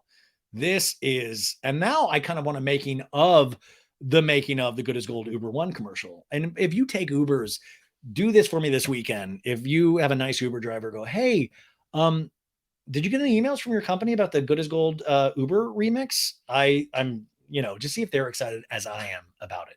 Scheana now is the finish of the commercial, Sheena's in the sound booth going, it's better than gold, actually. And Ariana's like, it's like freedom. And Lala goes, yes, get your bag, girls. I hope that's good money. I'm sure it is. We're now back at dumb Schwartz's apartment where he is cuddling and talking in his high dog voice to Butters on his bed. Not Gordo, who was humping the stuffed animal earlier. I want to differentiate. Sandoval walks in. He's like, Schwartz, Schwartz, literally so emotional, like he should have been with Ariana. And Schwartz is like, Schwartz is hiding. He's got his like, he's hiding in his own apartment. You know, he's like, oh, is there any kind of plants I can hide behind? He has his hoodie like over his face. He looks like legitimately me throughout all of COVID. He's like basketball shorts. He's like, sounds like Schwartz. Schwartz like, how's it going, man? There he is, the most revealed man in America. Dude, this is very bad, dude. Sandoval walks over to Schwartz and like he's crying out. He's like, I'm sorry. I'm sorry. He's like, you just hugging him so get closer. I wish I could apologize in your DNA. And Schwartz is like, I love you, man. I'm not gonna beat you when you're down, man. No. And Sandoval's, no, I'm sorry, dude. Sorry. He's really overdoing. Sorry. Schwartz's like, I know, man. You just got caught up, dude. You just got lost in the sauce, man. Sandoval clings to Schwartz. I'm still sorry, dude. I'm sorry. Just, I mean, really the most intense. I'm no. Dude. Sorry, dude. I wanted him pulling up to Schwartz in that TomTom mobile so badly. Could you, like, dude, I gotta get on would you take a ride around with me in Valley Village? Sorry, dude. Sandoval clinging to Schwartz. He's literally bawling, heaving, and Schwartz is like, you fucked up, man. You had a game plan and you just didn't put it in motion, which is kind of like, I believe, like all of his work. You know, it's like, this is why Schwartz and Sanders didn't open. You had a game plan. We did, but we didn't put it in motion. I love how you had a game plan. Like, by the way, where's that fucking conversation? Like, this is why I hate that they lied to production, because wouldn't you have loved Sandoval? Dude, what if, dude? Just hear me out, dude. Okay, this is the game plan. Like, okay, I say I'm dying, okay? Yeah. And then I fake my own death, dude. And then I moved somewhere and Raquel moved with me. And he's like, oh, that sounds really cool. But like, we got the bar. Oh, damn, dude. I thought that was going to do it, dude. I love this game plan. Schwartz finally pushes him off. And, you know, I fucking love you. And someone's like, I love you too, man. I'm sorry. Schwartz like, I don't want to lay too much on you right now. I just want you to know, it's not good. It's not good, dude. I do think it's wild, though. I really, in my heart of hearts, thought that Schwartz at this moment was like, how dare you do that to Ariana? Like, I not joke. I really thought that's what he was about to say. I just want you to know it's not good. Like, you broke her heart, dude. But he goes, we went from 4.8 stars on Yelp to 1 star at Schwartz and Sandy's, dude. So yeah, it's like not good right now. They show the phony hate Yelps review that are flooded with Kelly G, 1 star. Have Lisa take over your restaurant or close your door. Jamie S, 1 star. Burn this place down. Collect the insurance. Give it to Ariana. Andy C, I like your pancakes. No, Lisa R, 1 star. A disgrace to the strip mall that it lives in. Jackie S, 1 star. Don't go here. Hashtag Team Ariana. Which I don't think that's a fake review, because I'll leave reviews for just regular, like just normal restaurants, like El Compadre. I'll just do hashtag Team Ariana on most of my reviews, but I've done that for years now. Shannon B, 1 star. Found a cockroach in my pasta. Hashtag not about the pasta. I don't think that's a fake review either. I think legitimately a cockroach. Andrew L, 1 star. Red Lobster has better decor. Schwartz continues, we have 20 employees who depend on us. Schwartz in a talking head, I exhausted my soul for Schwartz and Sandy's. I put everything I had in there, dude. I wish we could have seen that a little bit more on the show. It seemed like you guys were like kind of doing a lot of other things, you know. Like you went on, like, you were at Scheana's wedding, you did that glamping trip, you went to, I mean, you even went to Sandoval so he could like jizz in a cup, you know. He's like, I'm here to jizz in a cup. That's literally what he said. I do have a fun little surprise for you guys. Let's see here. I do have a little surprise here. you're not going to believe this, is that, Ronnie and Ben emailed me. Okay. This is from, I can't give the name, but she is they are, let's see how am I allowed to introduce? Oh, this is a Yelp spokesperson. A Yelp spokesperson reached out to the podcast because I tweeted last night of like, dude, it's not good, dude.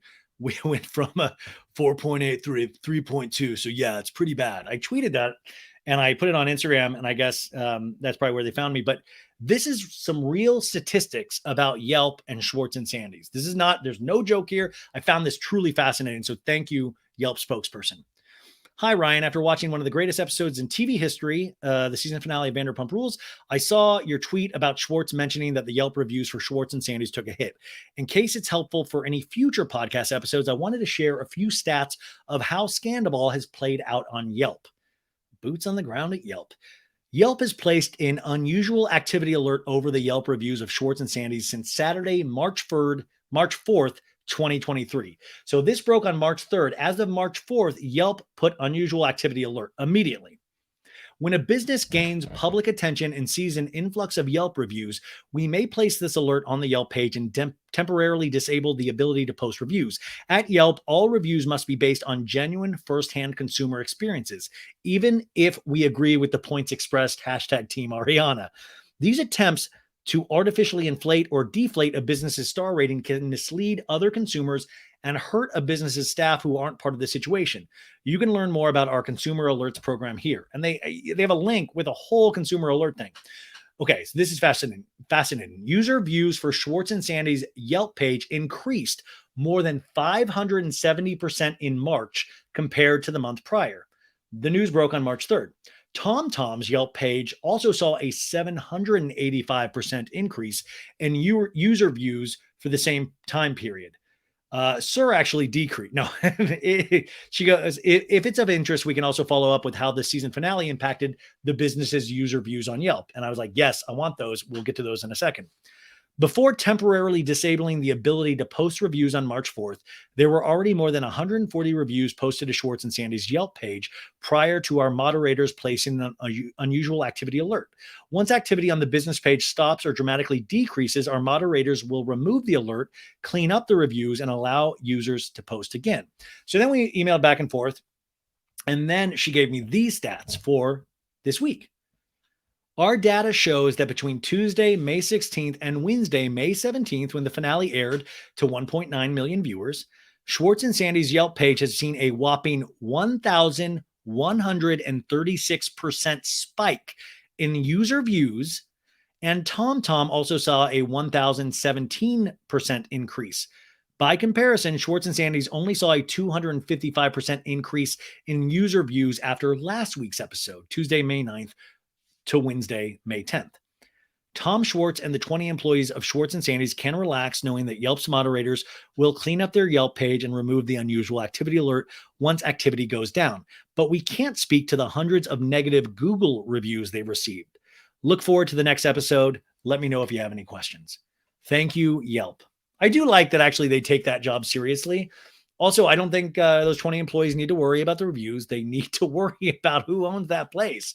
Greg's like, I told you these guys are shitheads. I got to do everything for these knuckleheads. God. But isn't that fascinating? So it also shows you that idea that we always talk about even being bad kind of is good, kind of helps. Like people were still being exposed. Of course, you want good exposure. I would much rather good exposure than somebody hating me. But isn't that wild? It floored me that they emailed. That was so cool. So flashback to Katie and Schwartz having a discussion in a booth at Schwartz and Sandy's, where Katie's like, I mean, this nearly broke you and it nearly broke me because it broke us. And Schwartz is like, yeah, I know. And she goes, was it worth it? Schwartz continues in a talking head. And now to think this place could fall apart because of Tom's affair, it's soul crushing. Oh, he sighs loud and shakes his head. Isn't it interesting that these men truly seems caught up in the fact of, I didn't think it'd be this bad, dude. Like, we cheated so many times over the years and like, never this. Like, it just didn't occur to them that we would ever give a shit. Like, they first off thought they were going to lie their way out of it and never going to get caught. And then they kind of just really didn't think that anybody would really care about Ariana, or they didn't care about Katie. They're like, oh, people have told us to be single a lot. Like, a lot of people wanted to sleep with us. And I don't know, man, this is not going like I thought it would. They really seem not to be able to understand the outrage. And I think that's funny for somebody actually being in that situation of cheating, of being in that driver's seat of like, I know I'm a good person. What? Schwartz in this scene goes, can you maybe like Tom do a post and like, explain to people that, dude, I'm not complicit in this. Like, you came to me, like you confided in me. I said, Tom, out of respect with what you had with Ariana. By the way, I'm so confused on Ariana's pronunciation, and I know her, but like Sandoval calls her Ariana. Schwartz calls her Ariana. He goes, you had with Ariana? You have to fucking tell her. I love that Schwartz in this moment is like, you got to make a post telling people that I told you to tell her about the cheating. I like as these men mature, they're being more mature with how they cheat. Could you do a post saying that I said that you should tell her about cheating? Like, I was fine with the cheating, but like, tell her. None of these people ever are like, don't cheat, dude. Don't. Like, nobody ever like, I should have cut that off at the pass when I saw it. Oh, I knew that would probably not work. Damn it. Santa was like, I wanted to tell her, dude. And every time I wanted to tell her, I got this vibe that she didn't want to fucking know.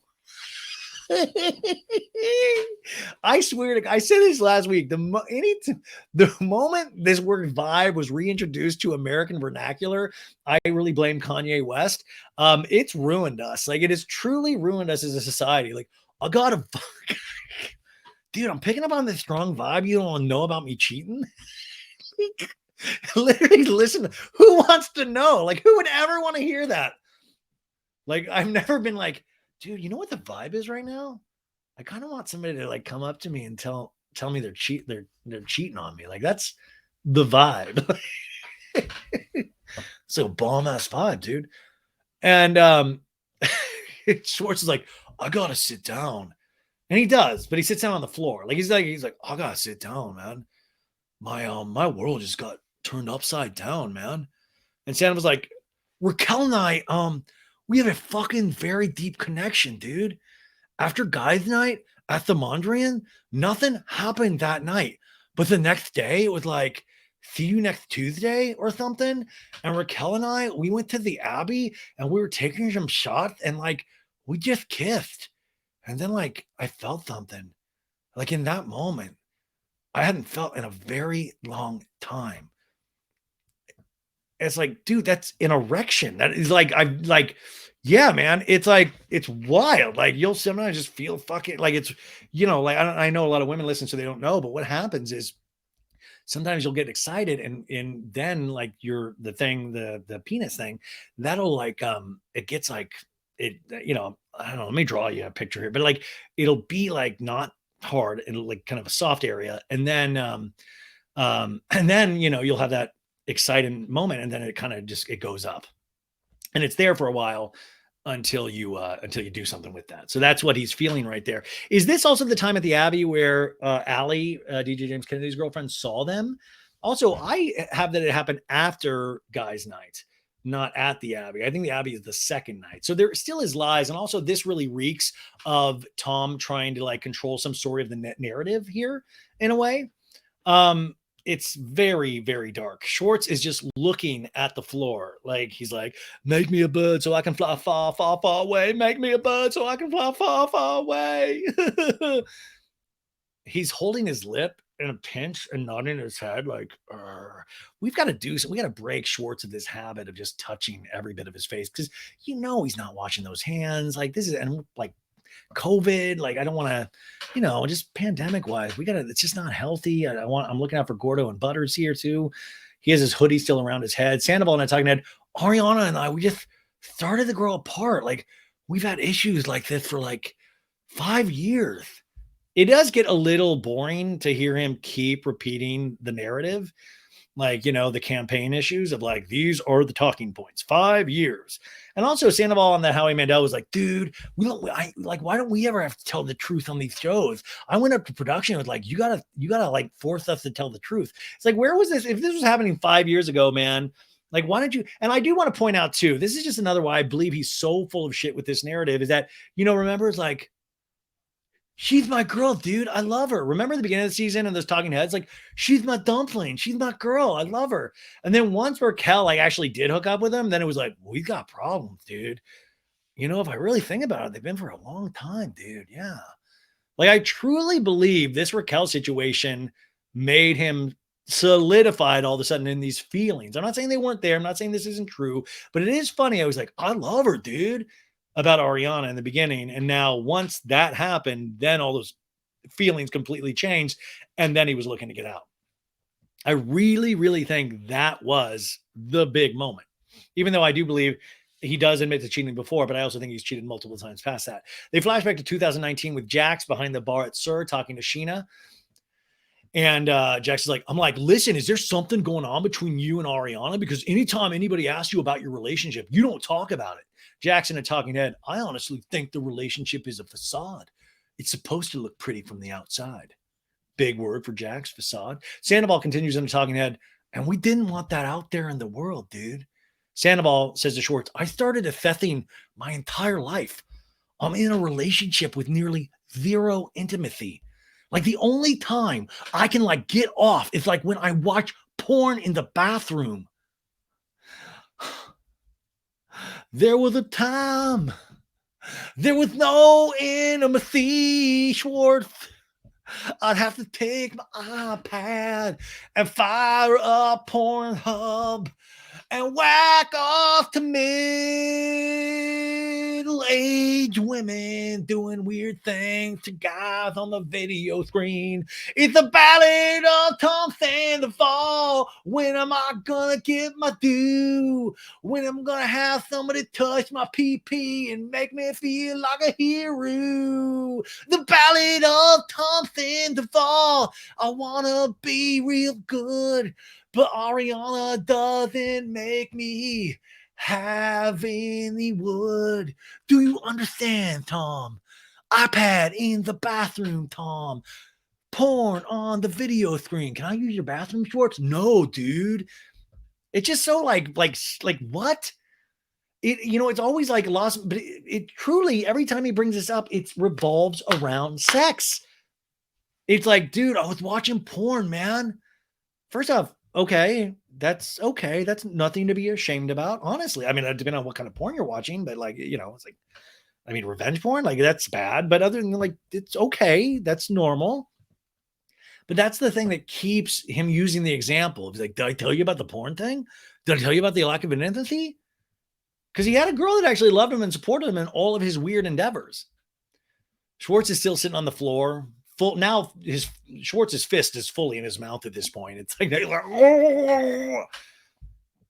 And Schwartz goes, this can't be real. This can't be real. This can't be real. I mean, the inability for these men to handle any kind of crisis in their life is shocking. Schwartz is like, make it go away, man. Make it. Sandoval's like, I don't know what to do. I love this person. I've been with her for a long time, but we're not there, dude. And Schwartz is like, this is all relatable, but you had so many opportunities to sit down with Ariana. And Sandoval's like, I tried. I had a moment with you last week, Tom.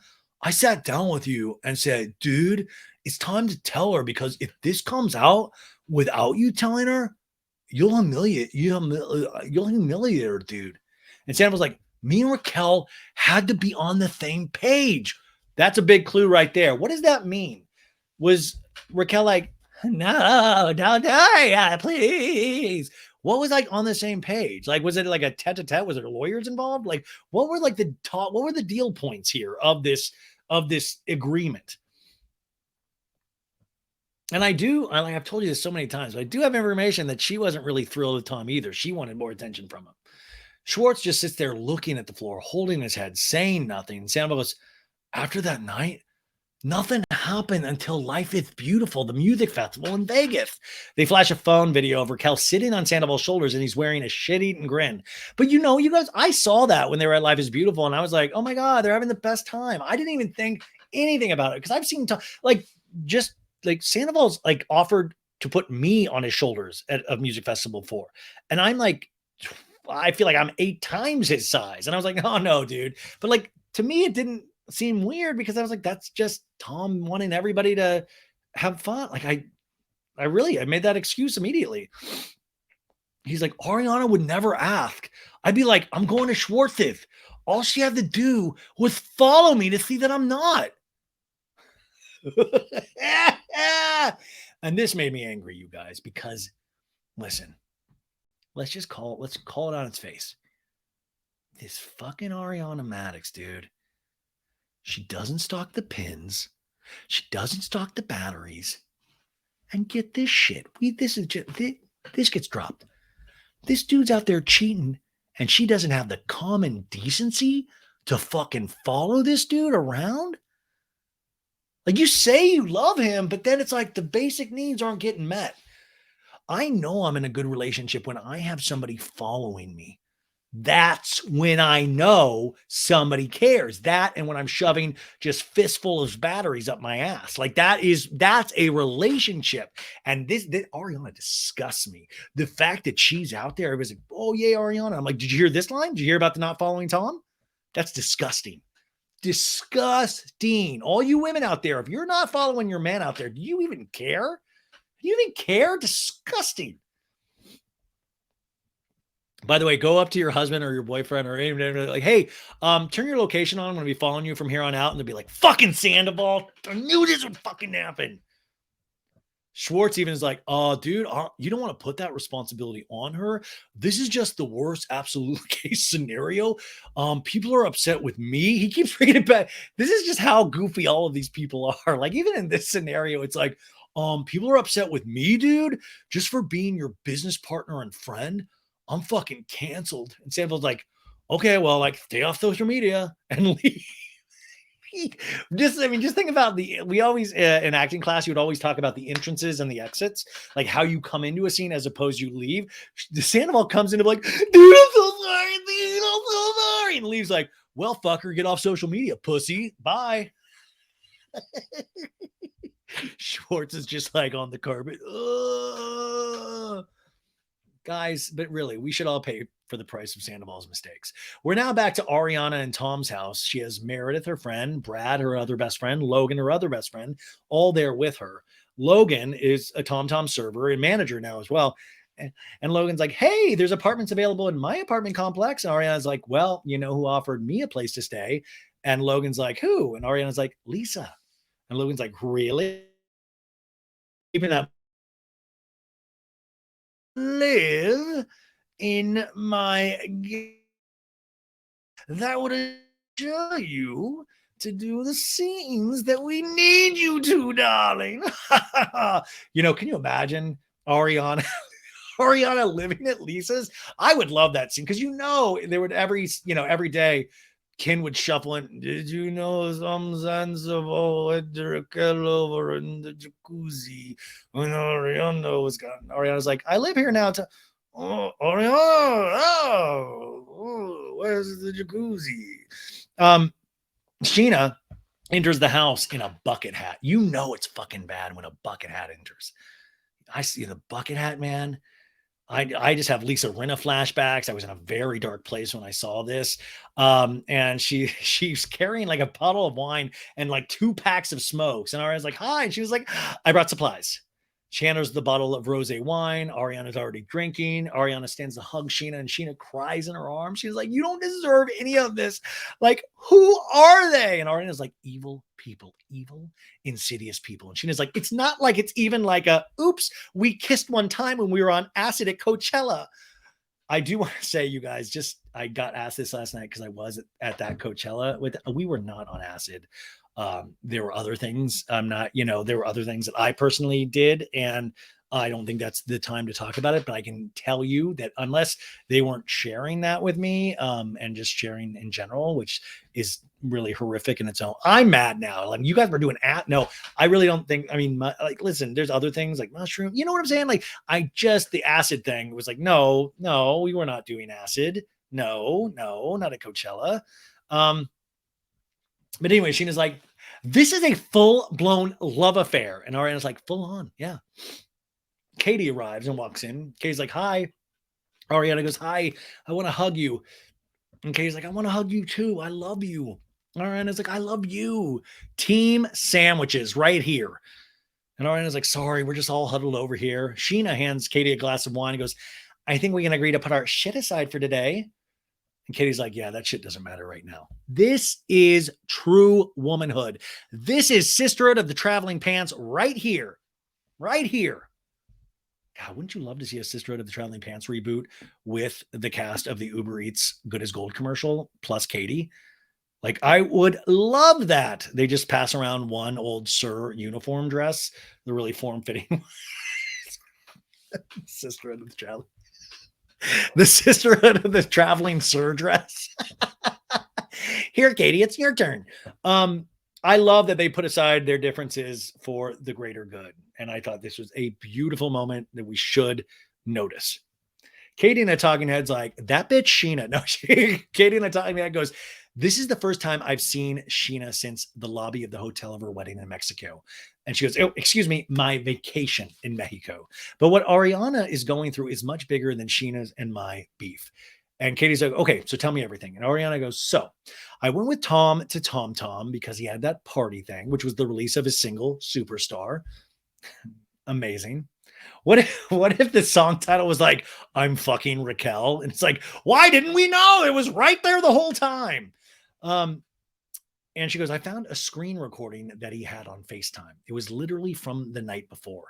It was at Schwartz's. The fact that they wouldn't give us just one frame of that video. Katie's like, he was at Schwartz's doing this? This is another one of those moments where you can see Katie progressively realize who she married. And like, this lovable idiot in some ways and charming. And like, obviously girls are going to still throw themselves at him. And like, he's fine, believe me. But it's interesting to watch Katie in all of these scenes because she's just like, she keeps getting thrown new information. And she's like, what? And earlier in the season, she was just really downtrodden and bummed. And I think now she's like, I'm living in a comedy. This is a comedy of fucking errors. Sandoval's whacking off over at Schwartz's place on FaceTime. She's like, what? And Scheana's like, what? Because Scheana's like, wait, why not my house? Ariana goes, that was when I called Raquel and I started making her tell me what the fuck? When did this start? And she goes, right after the girls' trip. And I'm like, you mean right after Charlotte died? And we see, of course, that flashback video of Ariana bawling and having to leave Vegas because Charlotte had to be put down finally after being sick for so long. Just horrible. Ariana continues. So she said they kissed on that phone call. Well, later that night when we were out here, I pressed Tom. He said they actually fucked in her car that night. I love that he's lying. He's like, fine, dude. I fucking flipped her the old little Tommy, dude. Yeah, fucking did it, dude. Yeah, man. I gave it to her, dude. And Katie's like, shut the fuck up. Oh my, and she falls over there. Like, her and Scheana are writhing on the ground because they truly are shocked. And Ariana continues. So he didn't have a key to get in. He had to ring the doorbell and I had to let him in. And Katie's like, oh no. And Ariana's like, yeah, my emotions were clearly all over the place. And he was angry at me. Angry at me. Guys, I've said this before, but the fact that Sandoval, first off, cheated in front of their house. And do you guys know, I don't want to bust their spot up, but they're the first house off a major street. It's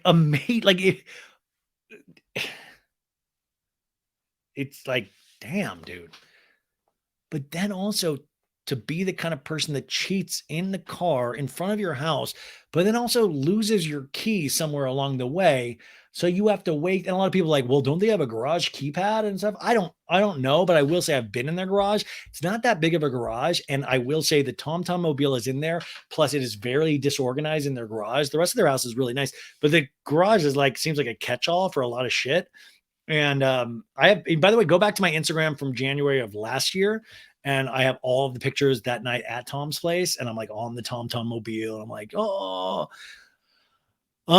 yeah. So I don't know. I don't think they have a keypad. And obviously Tom was probably in a state where he's just panicking. But the fact that he did this, sorry. Okay. I think we're going to do a watch party for the finale or for the reunion next, next week. I'll let you guys know more about this. I'm talking to Zen Blonde and Kiki right now at Annie already. He's already got the venue locked. They're going to promote it. I'm going to book us a table tomorrow, so we have everything. Okay. Okay. Well, I'll let you know more about that. Sorry. Anyways. Okay. So, yeah, he, I was also kind of hoping that they would pull that camera footage as well. Like if Tom like knocking, like, let me in, dude. My pants are all wet. Just I don't like how the fuck did that all go down?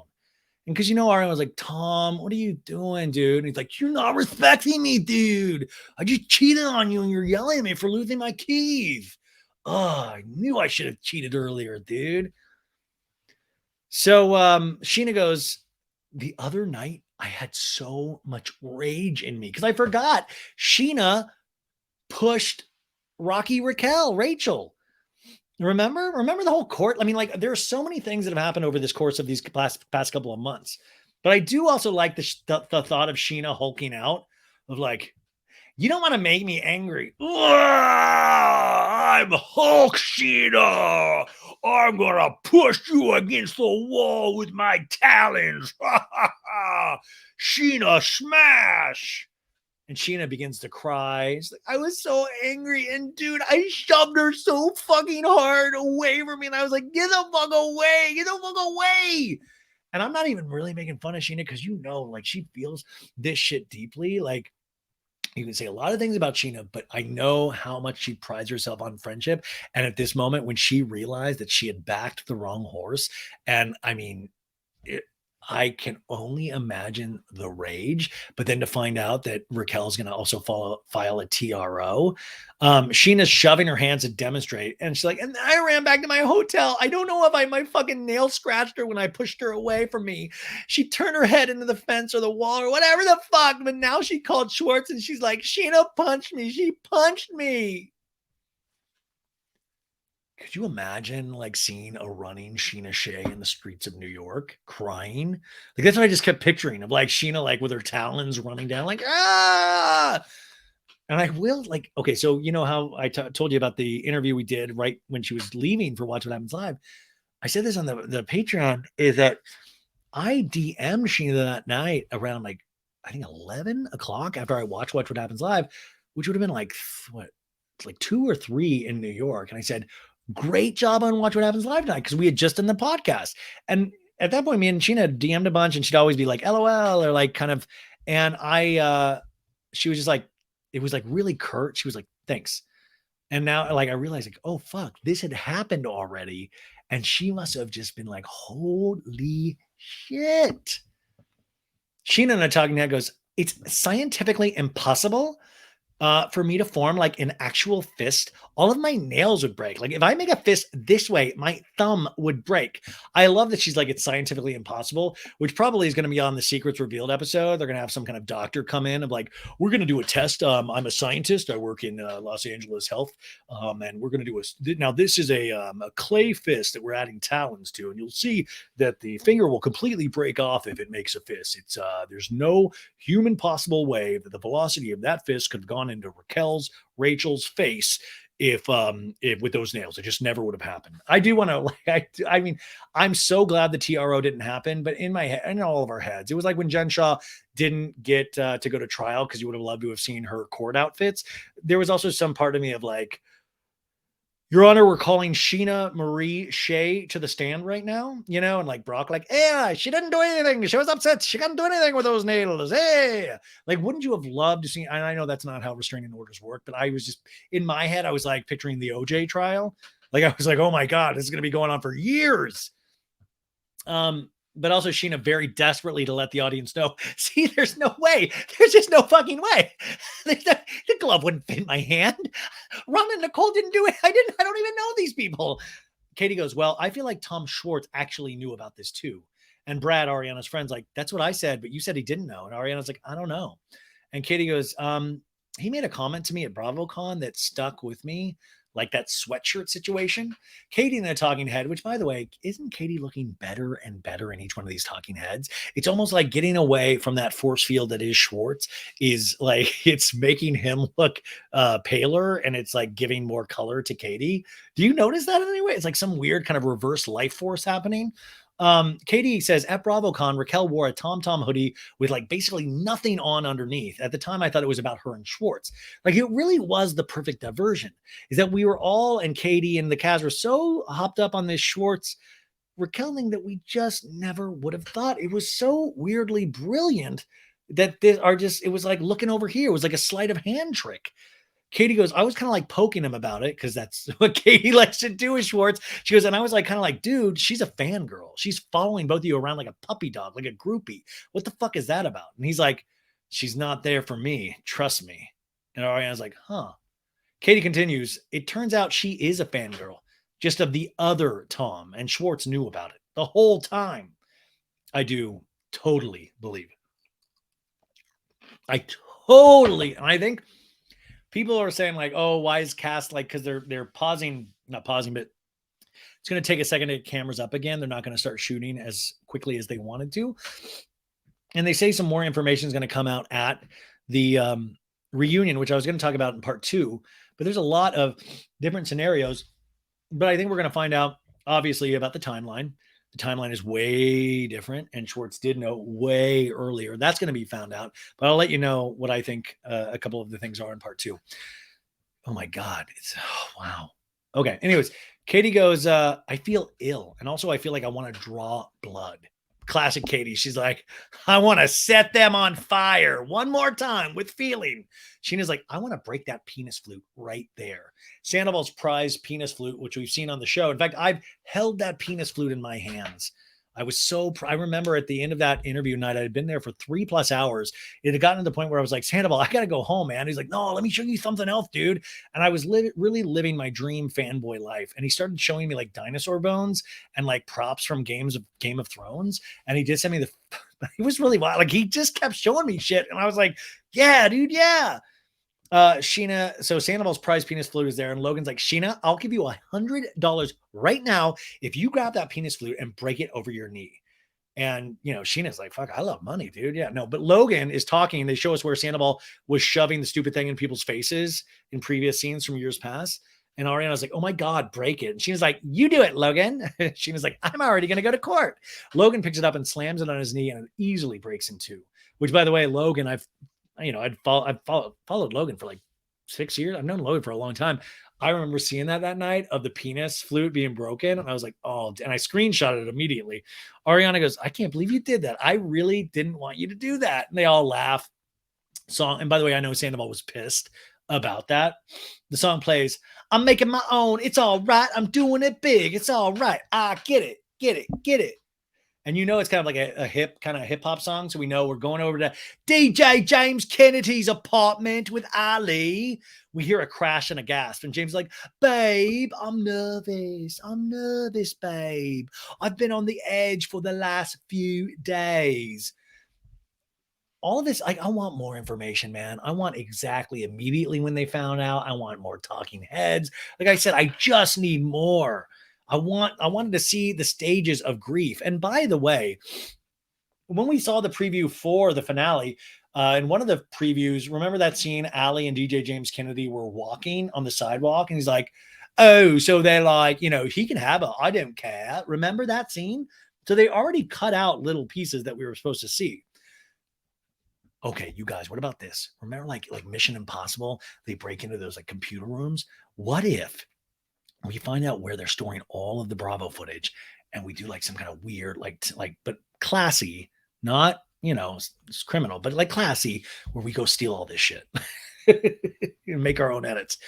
So James like, I'm nervous, babe. I'm nervous. And Allie's like, go sit. And James kissing her, like, oh, you're lovely. You look so cute. I'm a nervous wreck, Allie. It scares me. It scares me, like how people can do this, people I'm so close with. Because at first I was like, do this, James. You've cheated plenty of times. You know exactly how people can do this. But he goes, I'm not even mad about Raquel. I'm mad about fucking Tom Sandoval. That's who I'm mad at. James in a talking head's like, Tom Sandoval is the definition of a backstabber.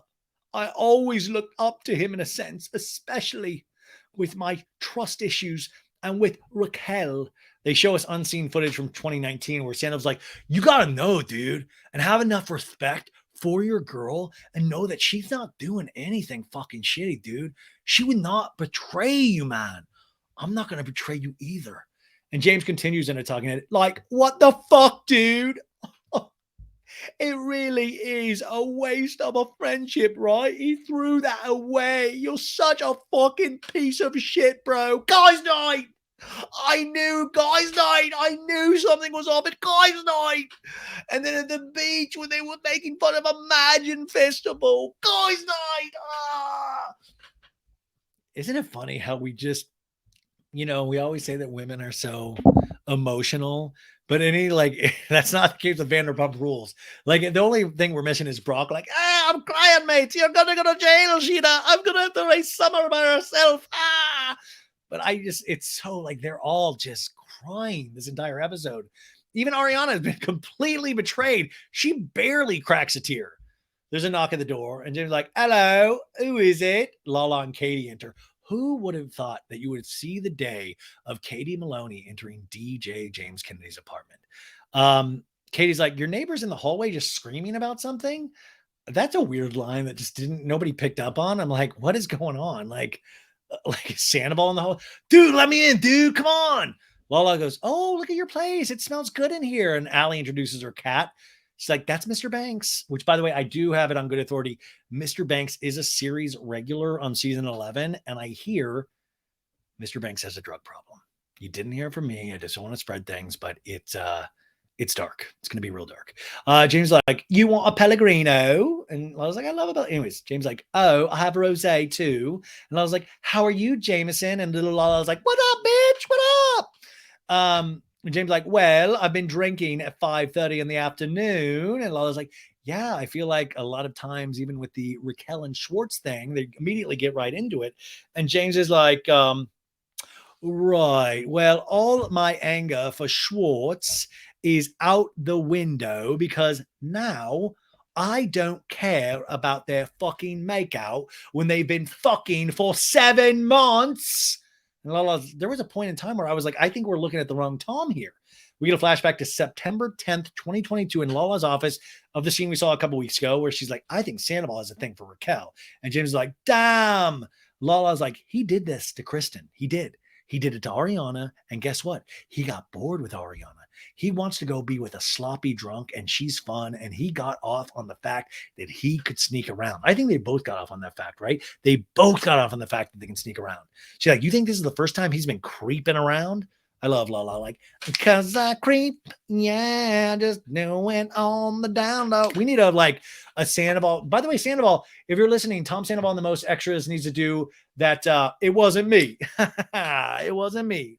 It wasn't me. I was banging in the back. It wasn't me. You know the song I'm talking about, right? What's that guy that sang that?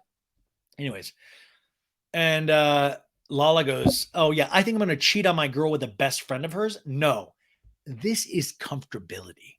And Lala and Tagnan goes, I think that Tom has been hooking up with a lot of people. A few years ago, I heard the rumors that Tom and Billie Lee go off and do whatever they go and do.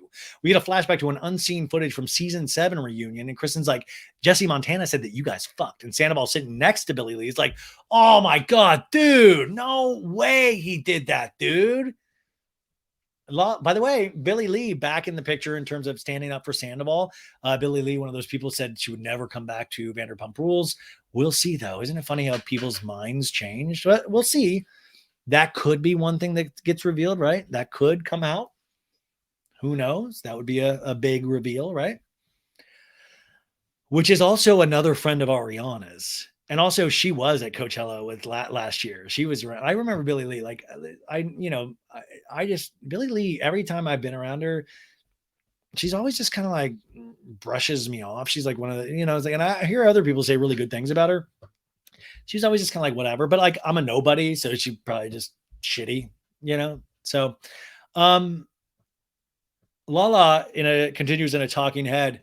We need to open that case back up. It went cold, and I don't think it needs to be cold no more, which potentially hints at a season 11 Doute thing, the Doute and Lala detective agency, where they open up cold cases of Sandoval, Schwartz, and Jax and who they've cheated on in the past. Wouldn't that be a good spinoff series where they go find Miami Girl? They go find in September of 2016, a young Jason Taylor cheated with a girl named Elizabeth. We're going to like an update of Cheaters, but it's hosted by Lala and Kristen Doute. Are you kidding me? That idea just came to me. My God, bravo, hire me already. This shit, I wouldn't even a note. It just came out of the top of my head. James like, let's call Raquel right now. I like that we're now doing ding dong ditch of like, is your refrigerator running? Do you have Prince Albert in a can? Hello, is your refrigerator running? Yes. Well, you bet. Yes. Well, you better go get it. Oh. I love that they're just doing prank calls now. And Katie's like, no, don't call her. And Jay's like, you guys stay silent. And I just want to ask her a couple of questions.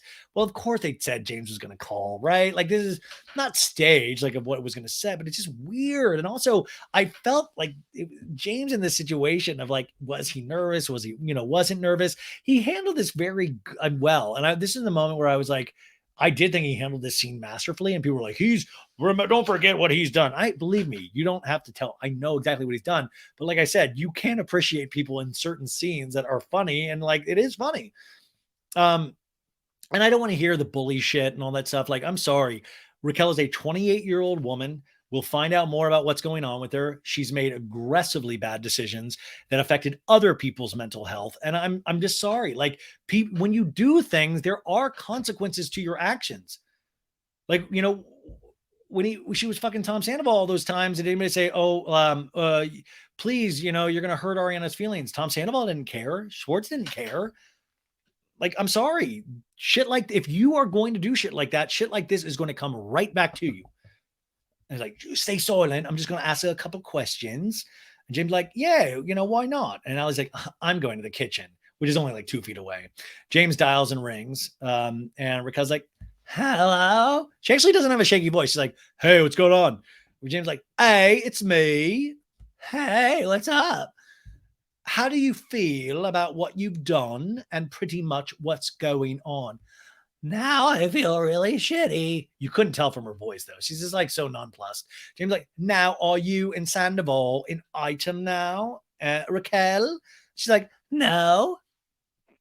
Why say no at this point? Like, what good? Like, it would almost behoove you to say, well, I don't know. Like, I do have a lot of feelings for him. Like, no, just a fuck. Just a fuck. James is like, really? Well, how about losing every single person that you thought you liked that liked you in Los Angeles? And Allie laughs. She's like, oh. And Raquel's like, yeah, well, it definitely is eye-opening, huh? And Jim's like, you lied to everyone's face. You done diddly fucked yourself over. You done diddly fucked yourself. Done diddly. That's a new DJ James can hit. A done diddly fucked yourself over. And like all the people you were building friendships with, Raquel, you literally like trashed it for Sandoval's little cocky cock. Like he's stinky 40-year-old cock. You did. Just the dudes. speaks in t-shirt slogans. I need a Sandoval's little cocky cock shirt. Are you kidding me? I need a Sandoval's little cocky cock shirt. Please make a Sandoval's little cocky cock shirt. Like he's and the back says his stinky 40-year-old cock. Like seriously, Raquel. Oh my God, James, the last person I need to explain things is you.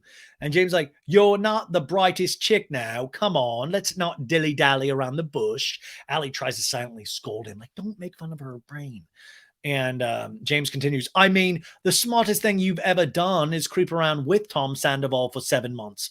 Really? I mean, truly, it kind of is. She was good at that. James in a talking head goes, judge me all you want. James Kennedy. By the way, why did you got to DJ James Kennedy has to strike back? Honestly, I've been going through a lot of emotions in the last couple of days, and it was just what I needed. Sorry, not sorry. And he smiles. And James is like, bye, and hangs up the phone.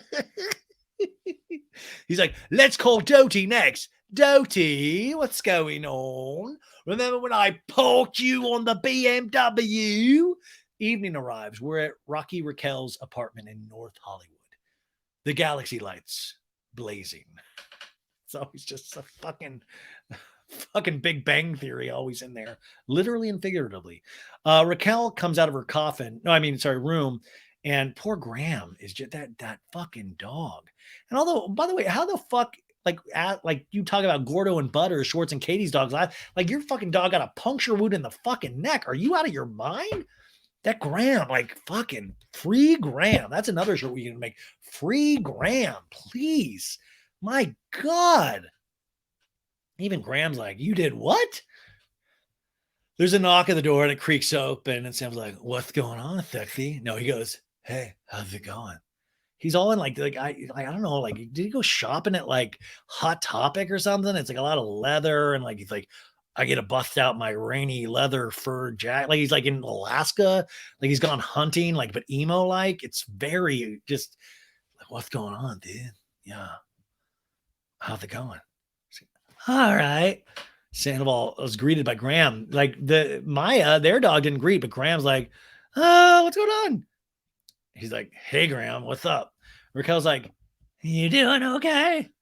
And he's like, no, you okay? And they embrace. Oh my goodness, gross. Raquel's like, I think so. I don't know how to think of myself. I don't have access to my feelings. It's been rough.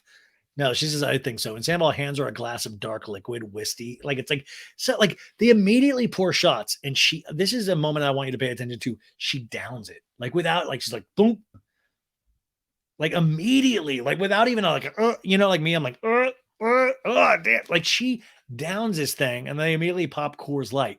And so I do want to throw this out there a little bit is that I know, and Tom said that, I don't think this is anymore, but he said he was sober like a couple weeks or something at one of his shows last week.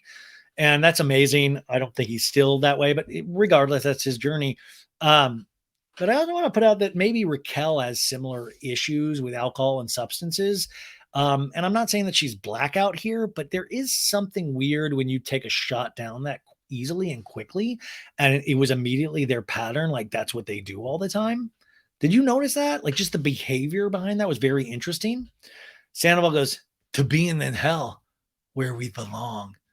Actually, I don't think we belong in hell. I think we're just two people that fucking were friends and started having feelings for each other. And they smile. And Sandoval's like, it came out of left field, dude. Like, I'm trying to hook you up with like Schwartz. Like, dude, like you're sleeping on Ariana. Like you're an idiot. Like she's amazing. And Raquel goes, he just called me Ariana. And he doesn't even flinch because what he was saying is like, remember when he said that Schwartz thing of like, dude, you're sleeping on Raquel. She's so amazing. He said the same line on Howie Mandel, but he says Ariana here instead of Raquel. And sorry, I keep getting texts. What are these texts? Okay. So so he doesn't play Sandoval like, you want to turn down some of these lights, dude? Like I like that he's like, oh, it's too bright in here, dude. Oh my God, dude. Raquel's like, yeah. She turns off everything but the galaxy lights, which is so creepy. It's like, oh man. Raquel steps very close to him. He smiles and it's like, oh no, please don't. And Tom's like, no. Raquel goes, I had to tell my family about you. And Sandoval goes, your mom fucking hates me. And Raquel's like, a little bit.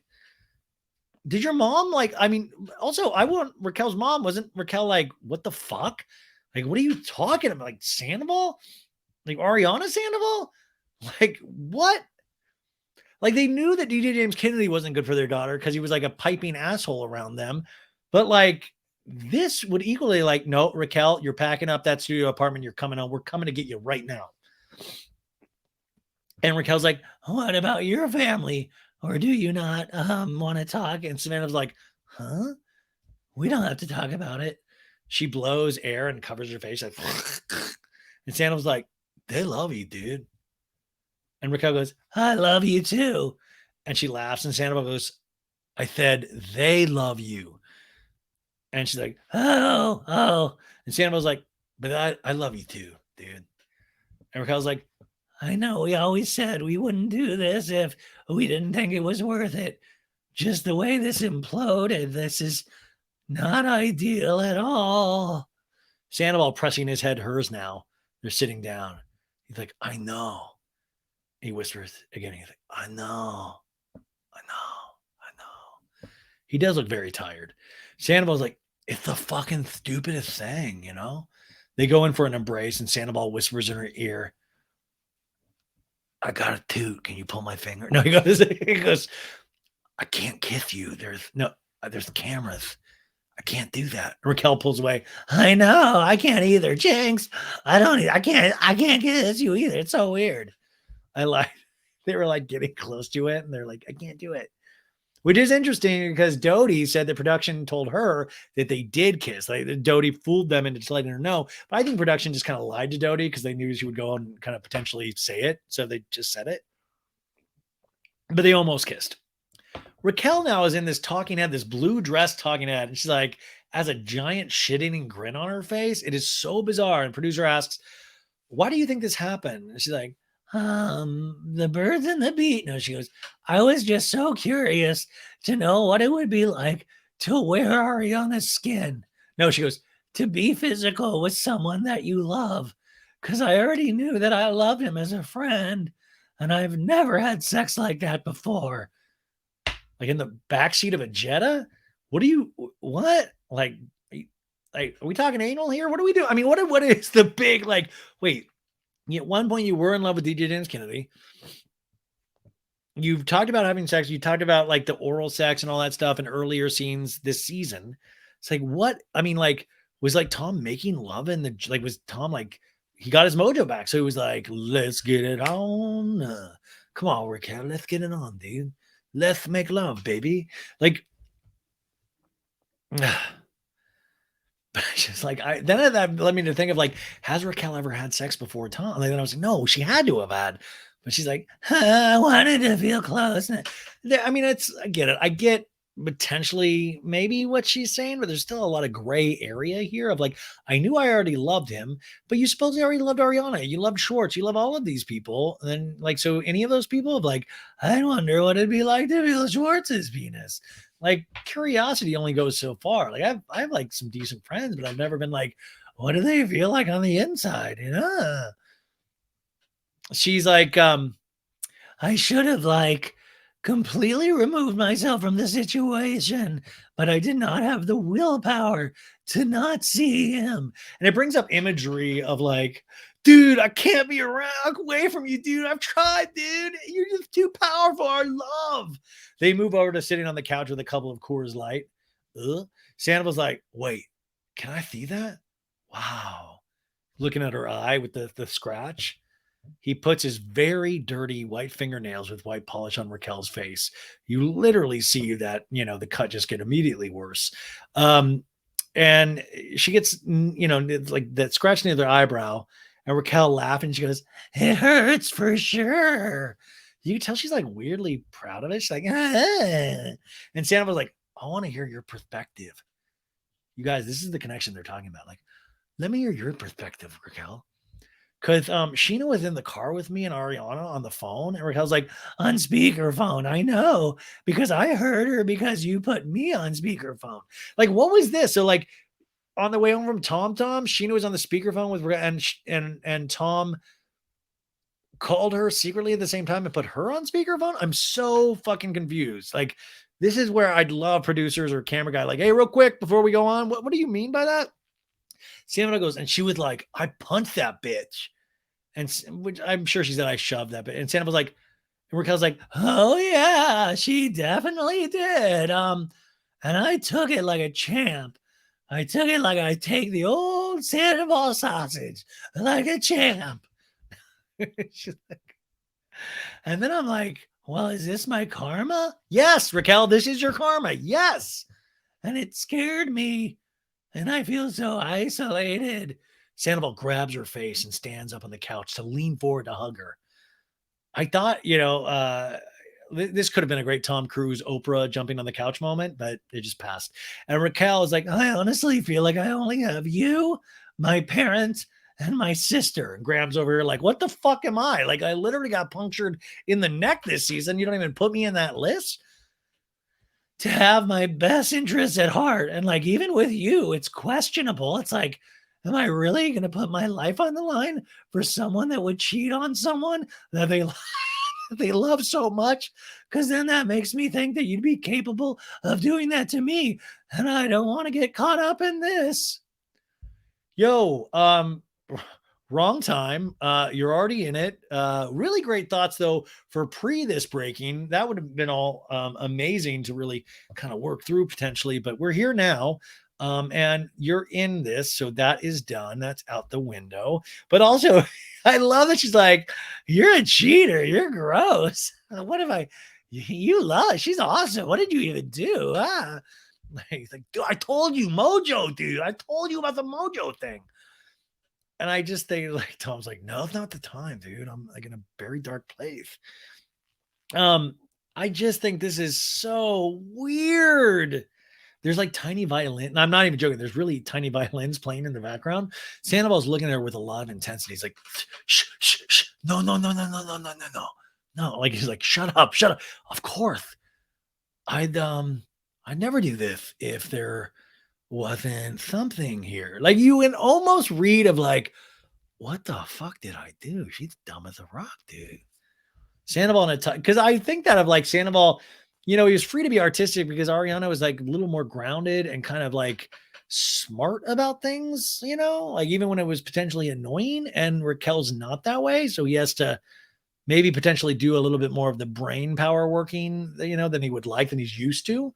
Sandoval and I talking head goes, I can't predict the future. Like, who's to say? Like, maybe things will work out with Raquel. Is it Raquel? Okay, Raquel and I, sure, yeah.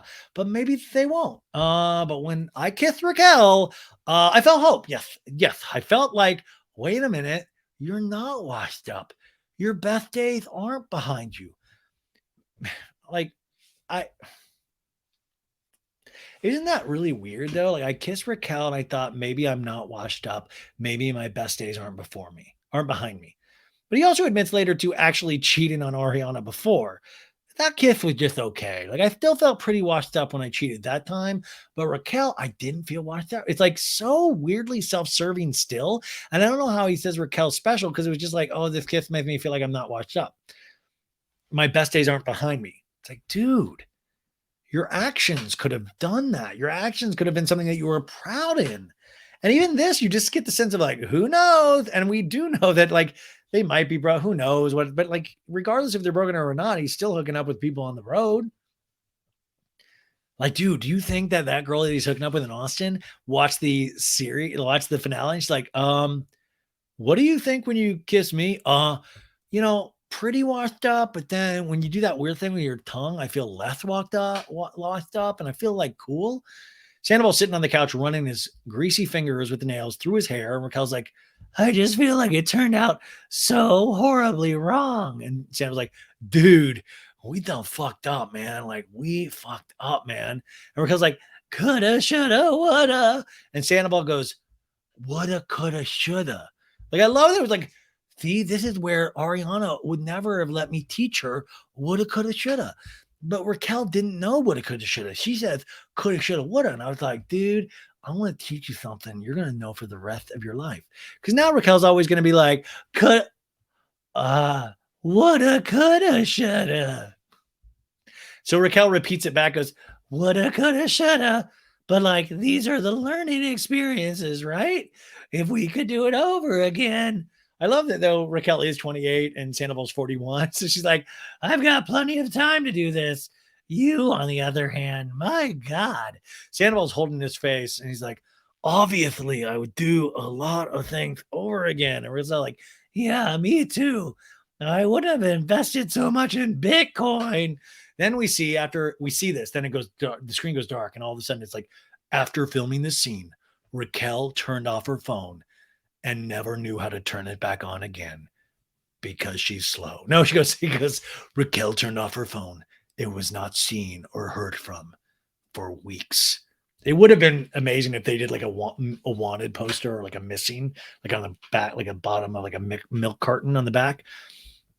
But it isn't like she dipped out, dude. She dipped out. No more Raquel this episode. So she started this season, started her run on Vanderpump Rules a mystery, and she still remains a mystery. I really didn't get much out of her scene at all, alluding to anything. So I hope the reunion you get a little bit more. But when you see her in the preview, you don't really see any. I still can't get a grip. I can't. I don't get it. I don't get it, and I'm so confused. Like I have to joke about it because it's just I don't understand that mind frame of what she's going through, and I hope we do get some kind of official diagnosis. I hope at the reunion some kind of information is told to us that will help understand why she seems so weirdly unfeeling and unemotional about things. The only time she was emotional when she was talking about her pageantry career almost being over. So like, and Peter's like, do I have to pay for? Are we splitting this meal? Another commercial for book club with the next chapter starring Jane Fonda, Diane Keaton, Mary Steenburgen, and Candice Bergen, featuring Katie, Ariana, Lala, and Kristina Kelly promoting Ride or Die Friends, and shows several clips of the VPR girls having a good time. Good. Yeah. Whatever. Yeah. I hope they're all making money. Okay, you guys, a beautiful day takes us to Villa Rosa, where the ponies prance. Lisa's with a dog, Puffy. Oh, why do all of the dogs have alopecia over there? And I'm not even joking. Like, does she choose dogs with alopecia? Like, as like to help alopecia dogs? Like, remember Jiggy? Like, but like, it's like, how did you get another dog with alopecia? Like, is there like there's no joke, there's no bit, but it's like, how did that like what is the chances? Like, is that breed of dog like prone to alopecia? Like, does Ken have alopecia? Like, it just, did you know I have alopecia? Because I was in Tom Sandoval's jacuzzi. She places Puffy on the sofa next to a pink stuffed toy. Puffy, of course, is wearing pearls, just like Kim Kardashian did at the Met. She's like, you sit down nicely, Puffy. You're not going to dig. And Ariana's like, Lisa, are you here? Darling, I'm up here. Ariana comes into her bedroom. Sorry. Lisa's like, I'm sorry. I'm sorry I created this amazing show where you all backstab and fuck each other. Ariana immediately breaks down in tears and Lisa holds her in a hug. Like, oh my God, real emotions. I'm so turned on. Ariana removes her sunglasses. She's like, let's sit down. Let's sit down. Lisa begins to cry a little bit, brings over a box of Kleenex. And Lisa's like, oh, Ariana, are you feeling any stronger at all? And Ariana's like, well, sometimes. It's been what, 2 or 3 days now? Ariana's like, well, I've been like trying to lean into my anger because it's the only thing that keeps me from dry heaving. And she takes a deep breath. I don't know. And Lisa's like, it's no consolation at all that I cheat on Ken religiously every day. No, she goes, but none of us, Nicolene, but none of us really suspected a thing, Ariana. When did this start? Like this web of deceit, and did Schwartz know? Ariana, I want you to know you can work at Sir again if you need to. She doesn't say that, but what an amazing season that would be. Ariana's like, I don't know. It took him until this morning to reach out to me, Schwartz. Get this, you guys. get fucking, like, this is going to knock you off your coal mining asses. This is like, I was like, every time I'm told Schwartz is a smart guy, or I'm told Schwartz is this, and I've had a lot of good experiences around Schwartz. I don't know him that well, but he does seem like that nice guy. He's really charming. He's like really charming. He's cute, all that stuff. He's like, this is the text message of Ariana. Known her for 9+ years. Morning, Ariana. Hopefully you're resting at least a little easier now. I'm not here to make excuses for Tom or justify his actions. He confided in me and I told him what he needs to do.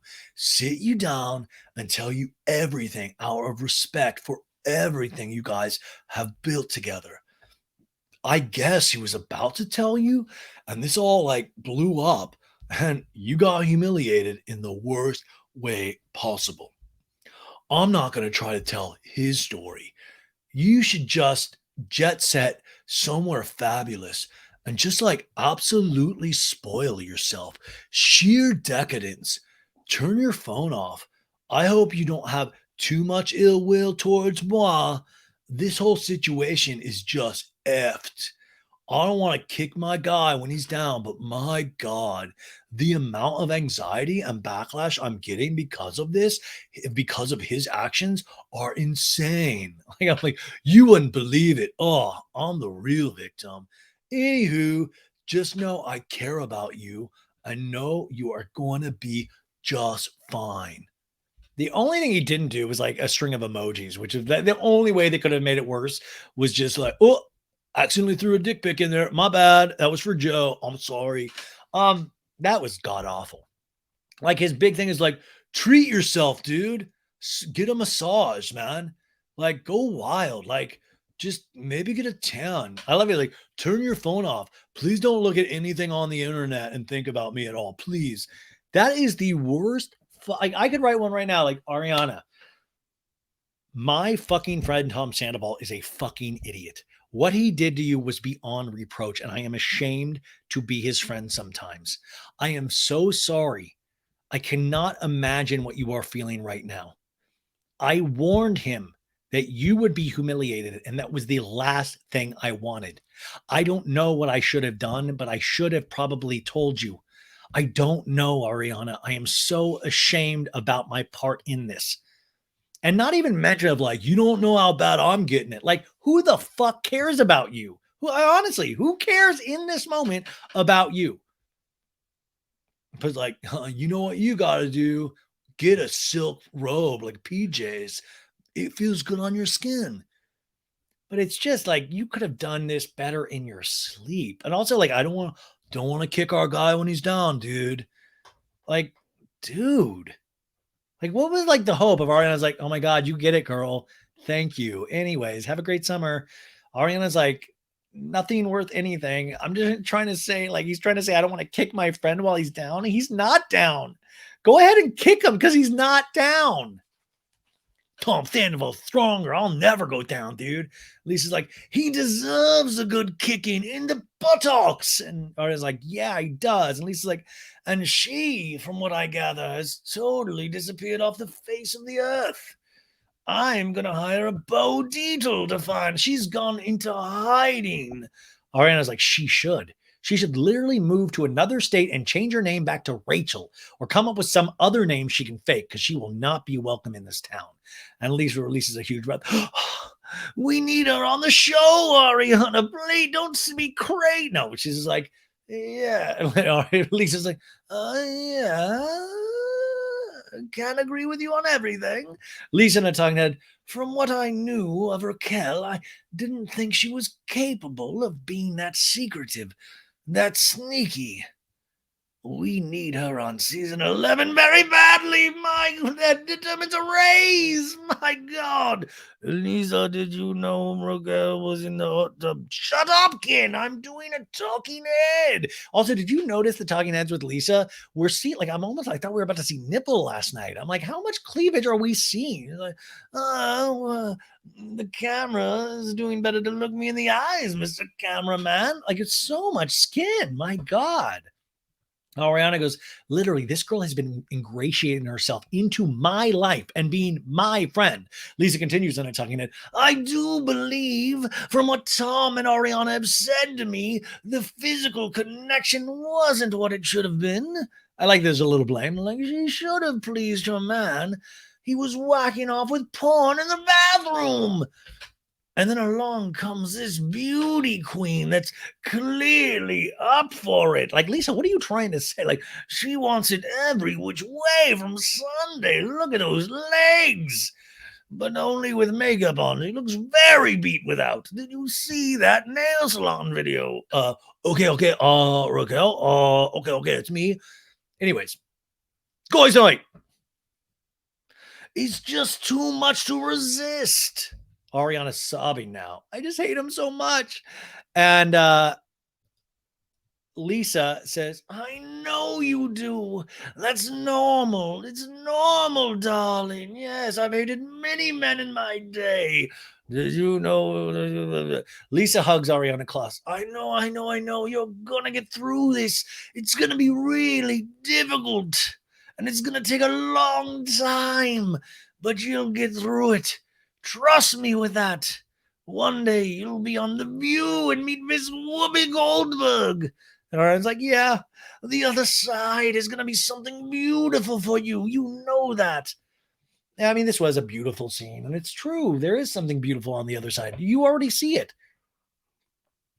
Another beautiful song played right here that I want on the vinyl of the soundtrack. We scoot over to Katie's beautiful apartment building in Valley Village. There's a knock on her door, and Schwartz is bringing the dogs back. He's doing the high, like, what's going on, you guys? Look at her. And, they're being like, oh, he's so fluffy. And Schwartz is like, fresh from the salon. Yee. What's going on? It smells good in here. By the way, probably compared to Schwartz's place. I mean, Schwartz's place looks like it literally smells like a tin fart. Look how cute the dogs are. They're jumping all over Katie, and Schwartz is like, well, Katie's like, I need to talk to you. Schwartz is like, I just had the most fucking insane 4 days. I love Katie when she's like, no nonsense. She's like, okay, anyways, can you just sit for a minute and talk? And Schwartz is like, can I grab a Coke or something? And Katie's like, yeah. It is funny though. He's like, can I grab a Coke? And then he literally pours himself a Coors Light. I mean, this is dark, you guys. Like, can I get a Coke? I'll just chug this beer instead. Schwartz, by the way, got the same black and white checkered area rug for his apartment that Katie has. Juliana noticed that. And I do love that, Katie has a turntable to play her vinyl. She could play this episode's vinyl soundtrack that we're going to have them make. Schwartz like, oh my fucking God. How's Ariana doing? I mean, relatively speaking, I sent her a text. I feel so bad the way this fucking I sent her. I'll tell you about the killer text I sent her. He sits on the sofa and releases a big sigh. He's like, fuck. And Katie's like, how long have you known? I don't know. Like, I didn't mark it on my calendar. Dude, guys, everybody get a cheating calendar. You need a cheating calendar. I'm Tom Schwartz and I'm Tom Sandoval. And we have something very important for the men out there. It's called a cheating calendar. Can't get on the same page with your best friend that's been fucking raw dog a friend after 9 years of a relationship? Yeah, thanks, Schwartz. Well, anyways, what we needed was a calendar so we could be on the same page. Did I cheat in August or September? Tom, when I consult the cheating calendar, it says August. Thanks, Tom. Thank you, Tom. Did you know about the Yelp review that so Schwartz is like, I guess Tom came to me like a month ago. And Katie's like, nope. A couple of weeks ago? Nope. It's not an auction, Tom.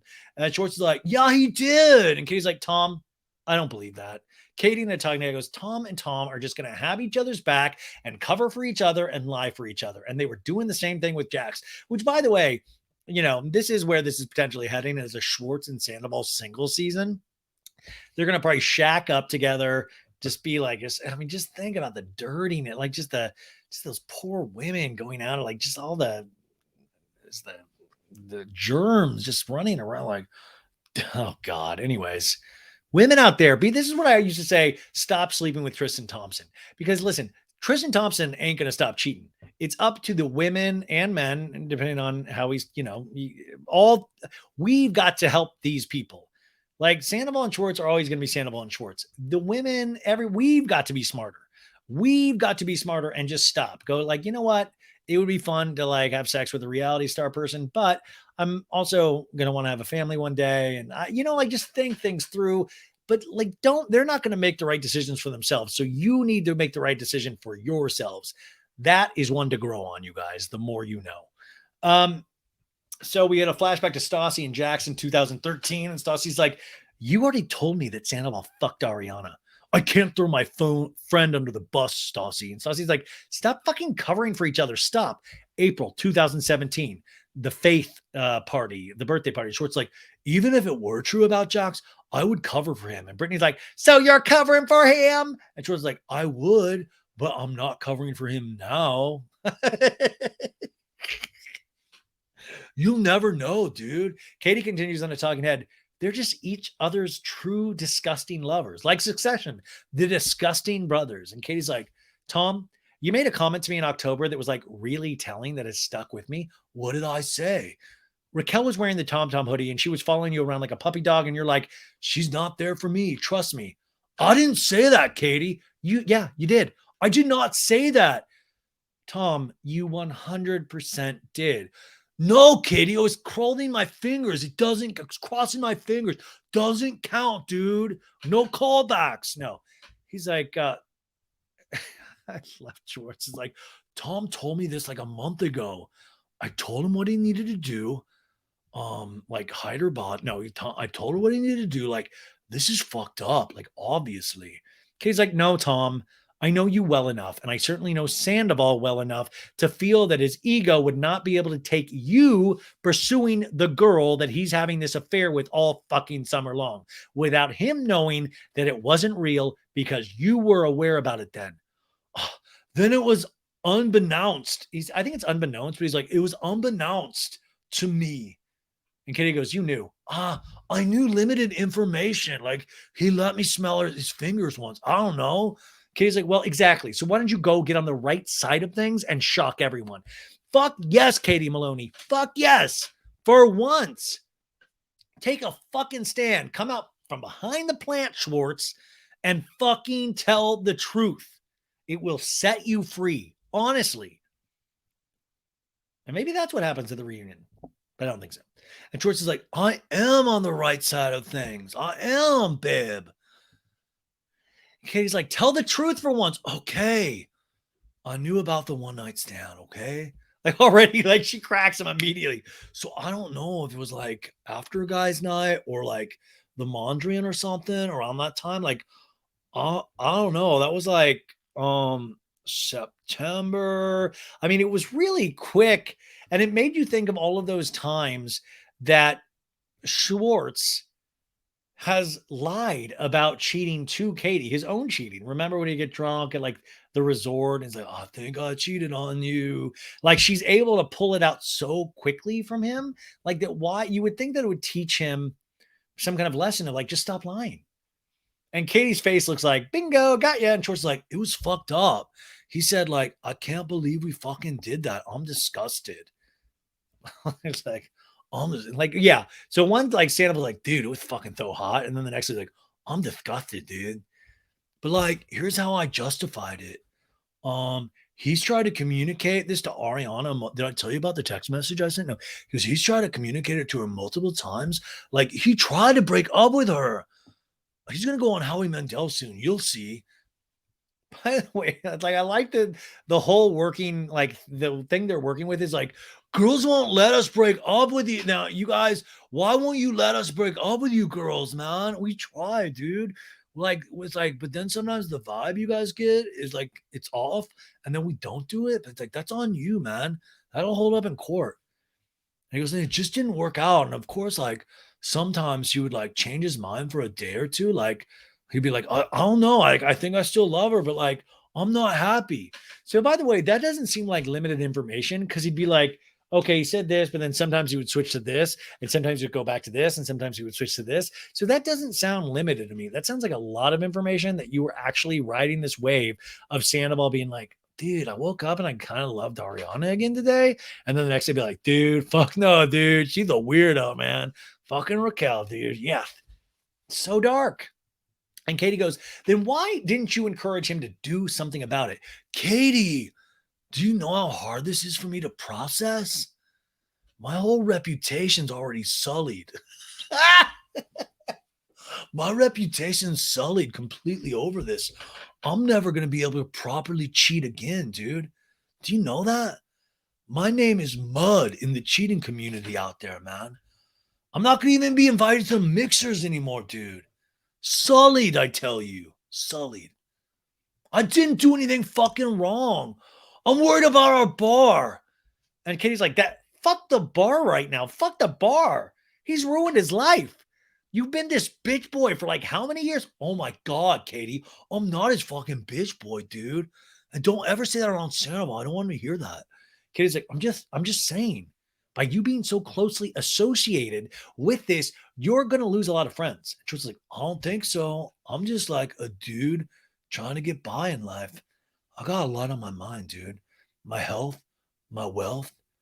I don't know if anything else can like it's like when you read Schwartz's lines, it seems completely fake of like my health, my wealth.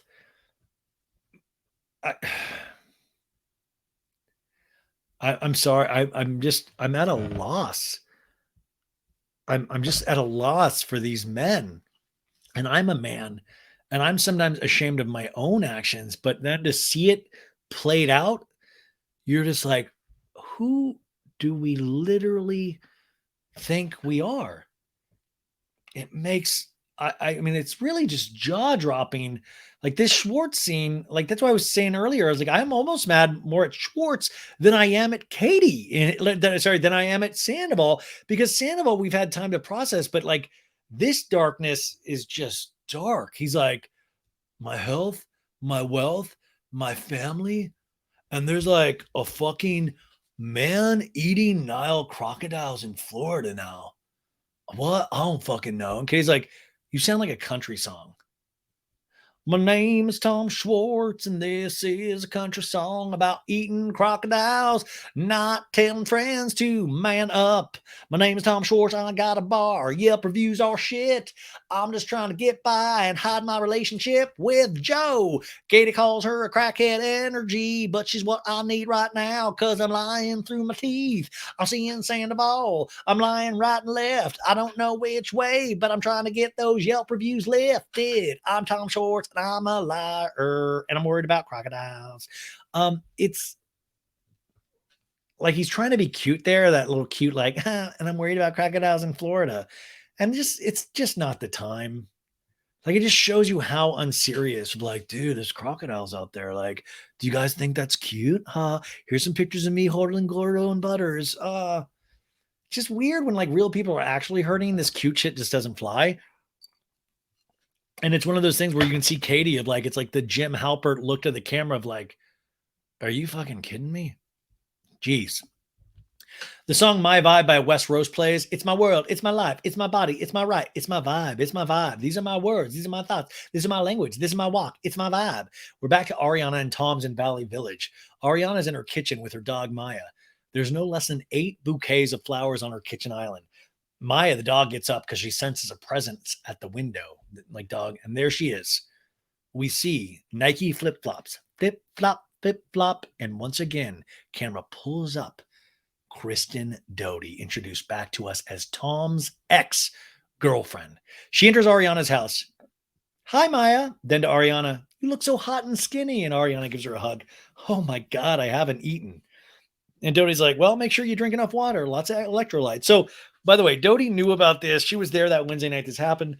I think found out about late Thursday night. She was over at Ariana's Friday. And then, like I said, cameras were up for like a week and a half or 2 weeks, right?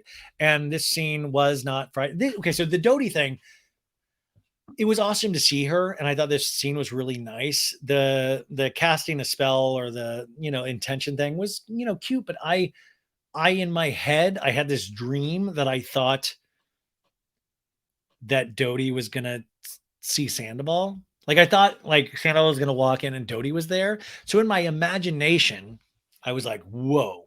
So it was great to see her, but it's like, and I guess that's what you kind of want. You leave wanting more, maybe she'll be around next season to have those scenes. But the symbolism here of now two ex-girlfriends commiserating about this one man is very powerful in a Thelma and Louise-ish kind of way. So Ariana's like, I'm actually caffeinating today. And Doute's like, oh, that's good. That means your stomach's doing better. I thought they were going to start talking about poop. And I was like, no. Ariana goes, do you want anything? Do you want water? And Doute's like, alcohol. All right.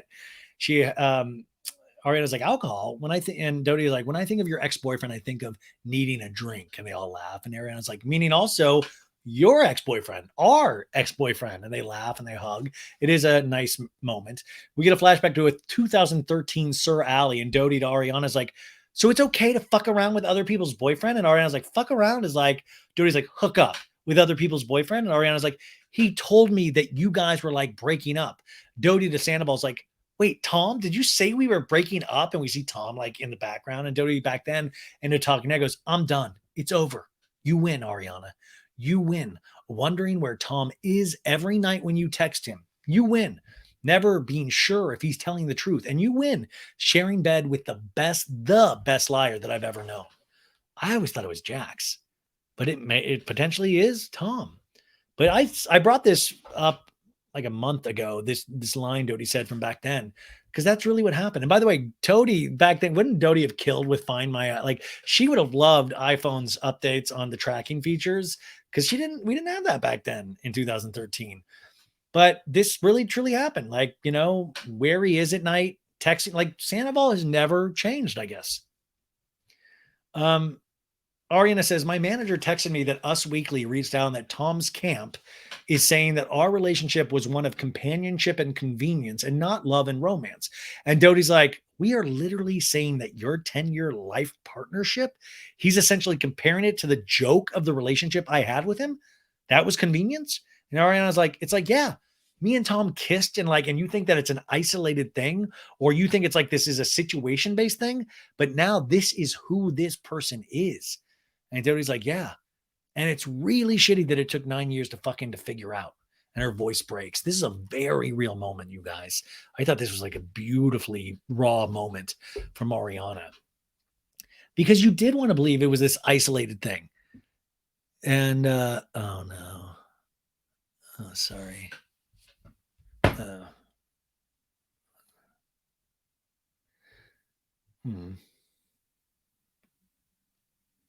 Okay. Sorry, just an update from my dad about something. Okay, sorry.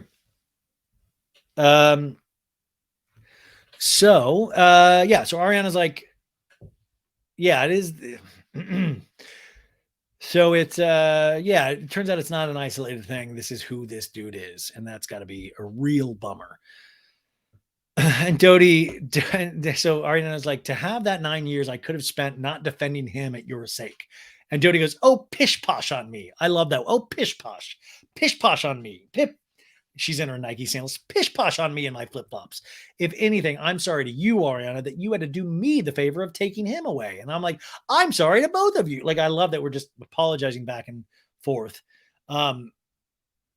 Yeah, remember when Doute hooked up with Max? I mean, Doute had a very interesting. Doute's had with Jax. Doute's had a very interesting hookup history, and also Doute with DJ James Kennedy. The only and Doute in her podcast, I understand, is still going like, I'm going to be after DJ James Kennedy one day. Like DJ James Kennedy should worry about Doute being back on the show, because if Doute has your sights set on, like, I do believe there's some witchcraft there. I do believe that could potentially come to fruition. Doute's like, oh my God, do you want to burn some shit? And Ariana's like, sure. I wonder if Ariana was like, please don't say the house. They're now outside in Ariana's backyard. Doute is tapping her fingers together, and she's like, ready? And that little yee. And Doute goes, I mean, you can play with this for a little bit, it's solemnite. Kristen hands her a long, white pointed gemstone. Doute goes, let's just lube it up before we shove it up his ass. which, by the way, I think Sandoval would genuinely like, yeah, dude, put more stones in there, dude. It's Tom Sandoval on the case of the missing amethyst. Ariana goes, no lube, not even spit. Juliana Carosa made a note to me, Ryan, by the way, Solemite symbolizes decisiveness and confidence in one's actions. Oh, shit, dude, I need a shower in that shit.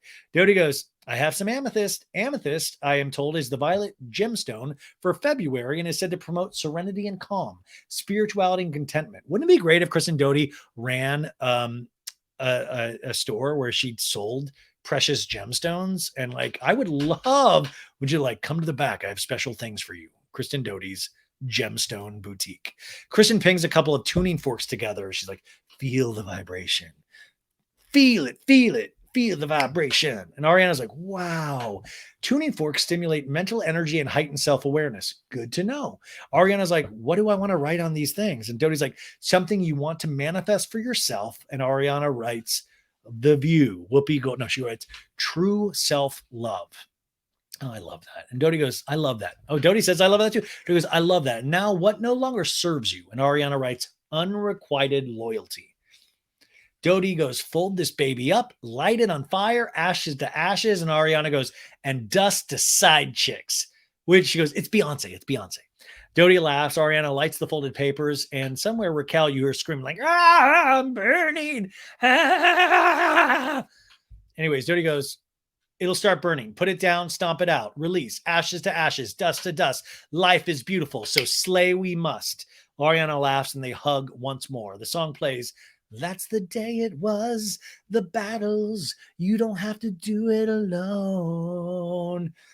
Oh my God, this is good. Okay. We revisit Villa Rosa. This is so long. We revisit Villa Rosa. This time it's Sandoval dashing through the rain in his emo wear. Dude, just like a burning dumpster fire running in the rain. He had to dust out his emo rainwear. You know, Sandoval enters, is greeted by the housekeeper. He's like, sorry, I just came in. It was raining. She's like, get out, please. You're bad. You're bad. Bad. Mojo. She shows him into the living room where he takes a seat on the sofa, and Lisa enters the room, giving him a like, oh, what did you naughty boy? I ought to put you over my knees. Sandoval stands. He's like, hi, Lisa. Thanks for seeing me. Lisa's like, I don't really feel this is a hug-worthy moment. And the weather certainly sets the tone. Sandoval removes his jacket, like, yeah. Lisa's like, I mean, I know you want to see me, Tom. I've heard so much. I don't understand a lot of it, to be honest. Ariana's been here. And Sandoval's like, I didn't want to hurt her, Lisa. And Ariana has a hard time with trusting people. That bitch.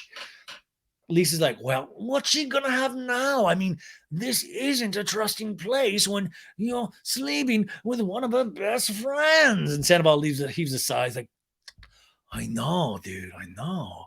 Me and Raquel had every intention of telling Ariana before the reunion. Oh, good. I was going to be so worried that they weren't, but they had an intention, you guys. They were like, no, we got to do it.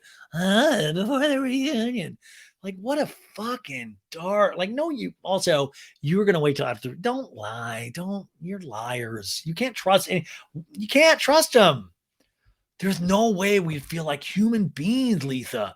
Either one of us to have Ariana defending Raquel and me, because that's what it would have had. Like, Ariana would have had to defend those dorks at the reunion, and she would have, because she loved them. They flash back to the Kristina Kelly event that night at Tom Tom's last week, and Ariana to Katie going, obviously, I love Raquel dearly. She's like one of my closest friends, and I not only trust and love her, but I trust and love my boyfriend. And Lisa's like, I mean, it looks terrible in retrospect, Tom. And Sandra's like, I would love to be able to have a conversation with her when she's not so angry with me. Sandoval and Tugnet is like, I've been very conflicted about being honest with so many details because I think about hurting Ariana more. And it's like, no, you think about making your own self look worse. Both don't act like you all of a sudden grew a pair of fucking balls and care about Ariana. Give me a fucking break. Oh, wow. What a good guy. Finally he's doing, no, because he knows it keeps making himself look worse. Are you kidding me? Santa was like, dude, I don't know if I'll ever get the chance, which kills me. he does the Schwartz cry, like, and you just see his head in his face with those white, dirty fingernails, poltergeist, and he's like, and he's like, oh dear. And Ken enters like, Tom Sandoval. Oh, Tom, you're here. No, God, I wanted Ken in this scene so bad. Like, what the fuck did you do, Tom? You screwed your life up. I want you away from Lisa. You're gonna try to fuck her. You masturbated porn in the bathroom at Schwartz. Lisa's like, take a moment. Sandoval now really in full The Room, if you know that film with the bad acting. Like, Lisa, you're tearing me apart.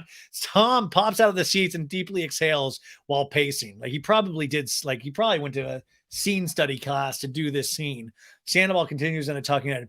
We did always protect each other. And for all of the things that we've been through, for that to be the last conversation we have, it's really hard for me to handle. And then he's now leaning on Lisa's glass doors, hyperventilating. He's like, oh God. And Rosario's like, I just cleaned. I just cleaned that glass. Oh, you're getting the glass dirty, hanky and franky. Come on, no. But it's so, he's like, is everybody seeing this? Is this working?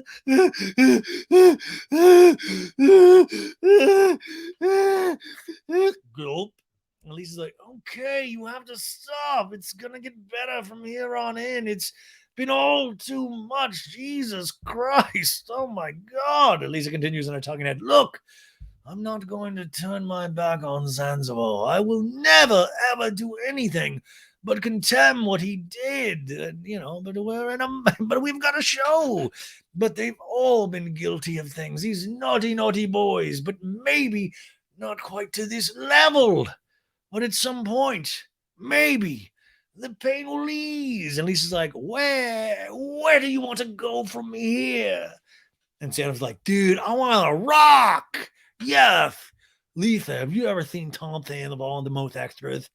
Summer on the Road, baby, 2023. Let's do this. Sandoval goes, I want her to be happy, dude. I want her to get the love that she deserves. It's so bullshit. Like, let the butterfly fly free, dude. It's so cheesy. By the way, for everybody wanting fake stage, this is the bullshit that's fake. Not the scene. It's just Tom Sandoval in this scene is fake. It's fucking just gross. Lisa goes, from somebody else? And Sandoval's like, yeah, dude, she deserves more, man, dude, cool. And Lisa's like, she does deserve more. You're not a bad person, Tom. You just did a bad thing. Make sure you know that. I'm kind of on the fence. I mean, it could go either way at this point for me.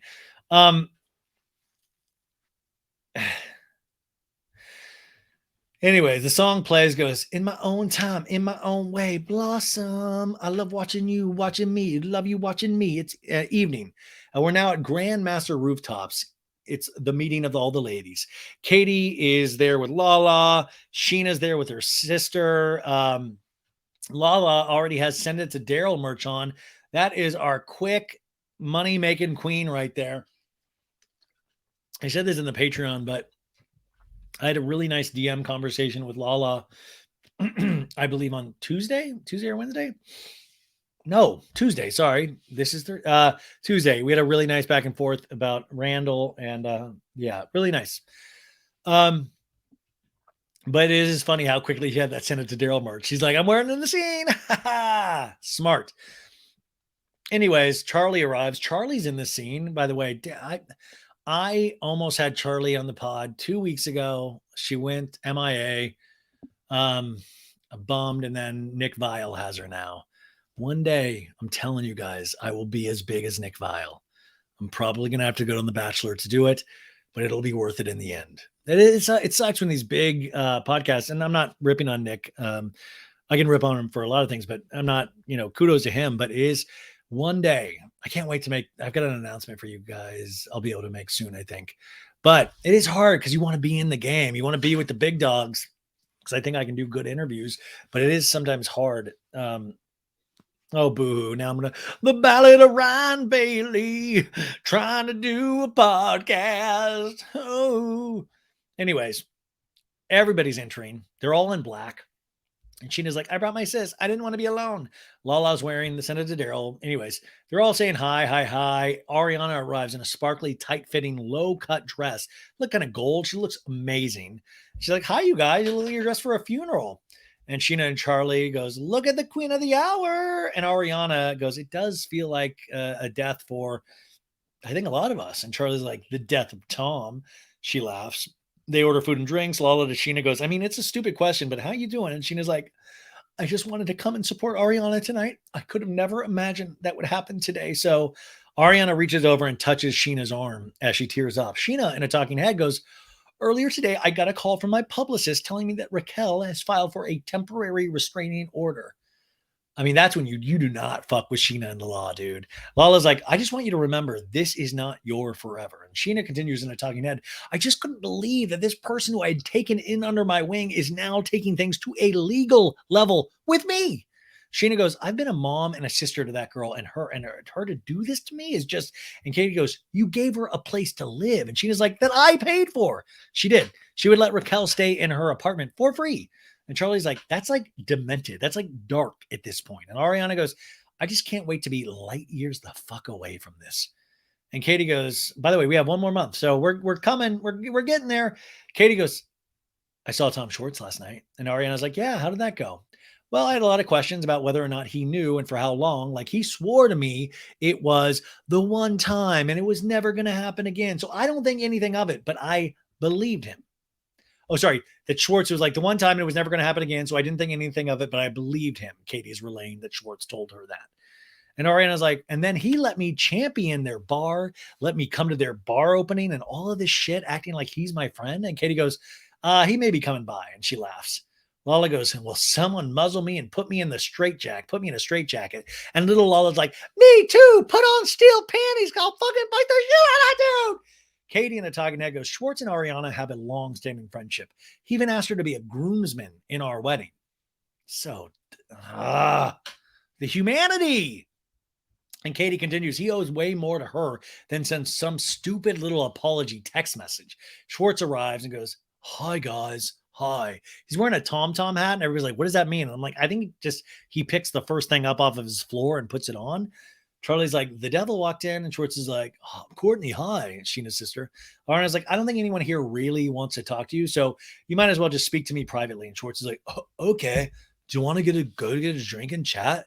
Ariana's like, sure. And Schwartz is like, okay. And then he does the dog voice. He's like, this place is cool. And Lala goes like, yeah, it's pretty cool. And Schwartz is like, oh, I used to have a bar and cocktail lounge. Oh, bring it back to you. Oh, no. Should we feel bad? And Lala's like, yeah, we're currently trying to blow that up. And Schwartz is like, oh, okay, very funny. All right, all right. Schwartz in a talking head, I feel really bad for Ariana. Her and Sandoval, they have like this unspoken pact where they'll never like humiliate the other person on the show in life.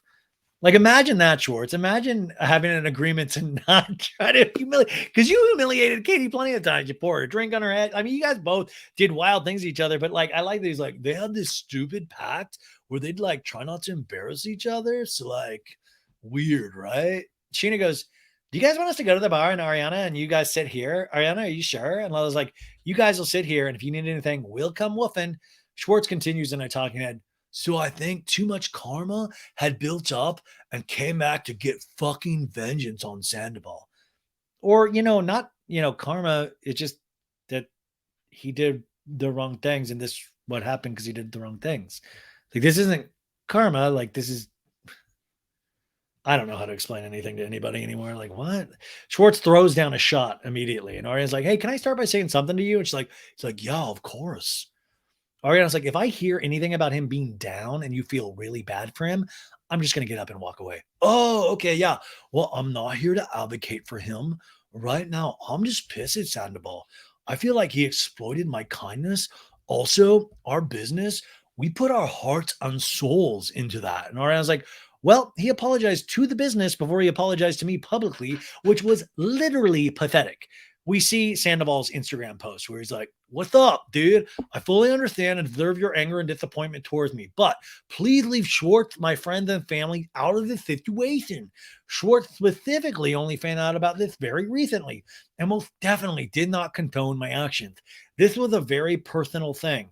Also, Schwartz and Sandy's might have my name on it, but also there are 3 other partners and 20 employees who especially rely on the restaurant for income for them and their families.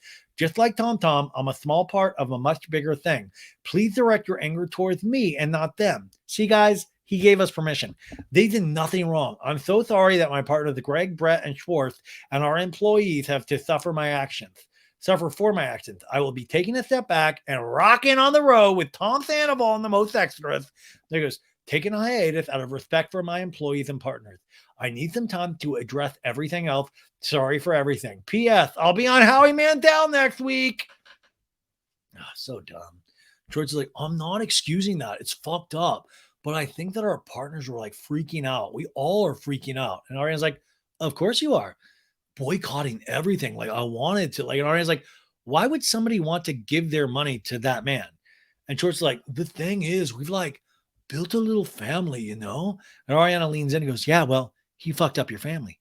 He didn't give a single flying fuck about your family. Because what did he think he was going to do? What did he think was going to fucking happen? He was going to be able to cheat on me and walk away unscathed?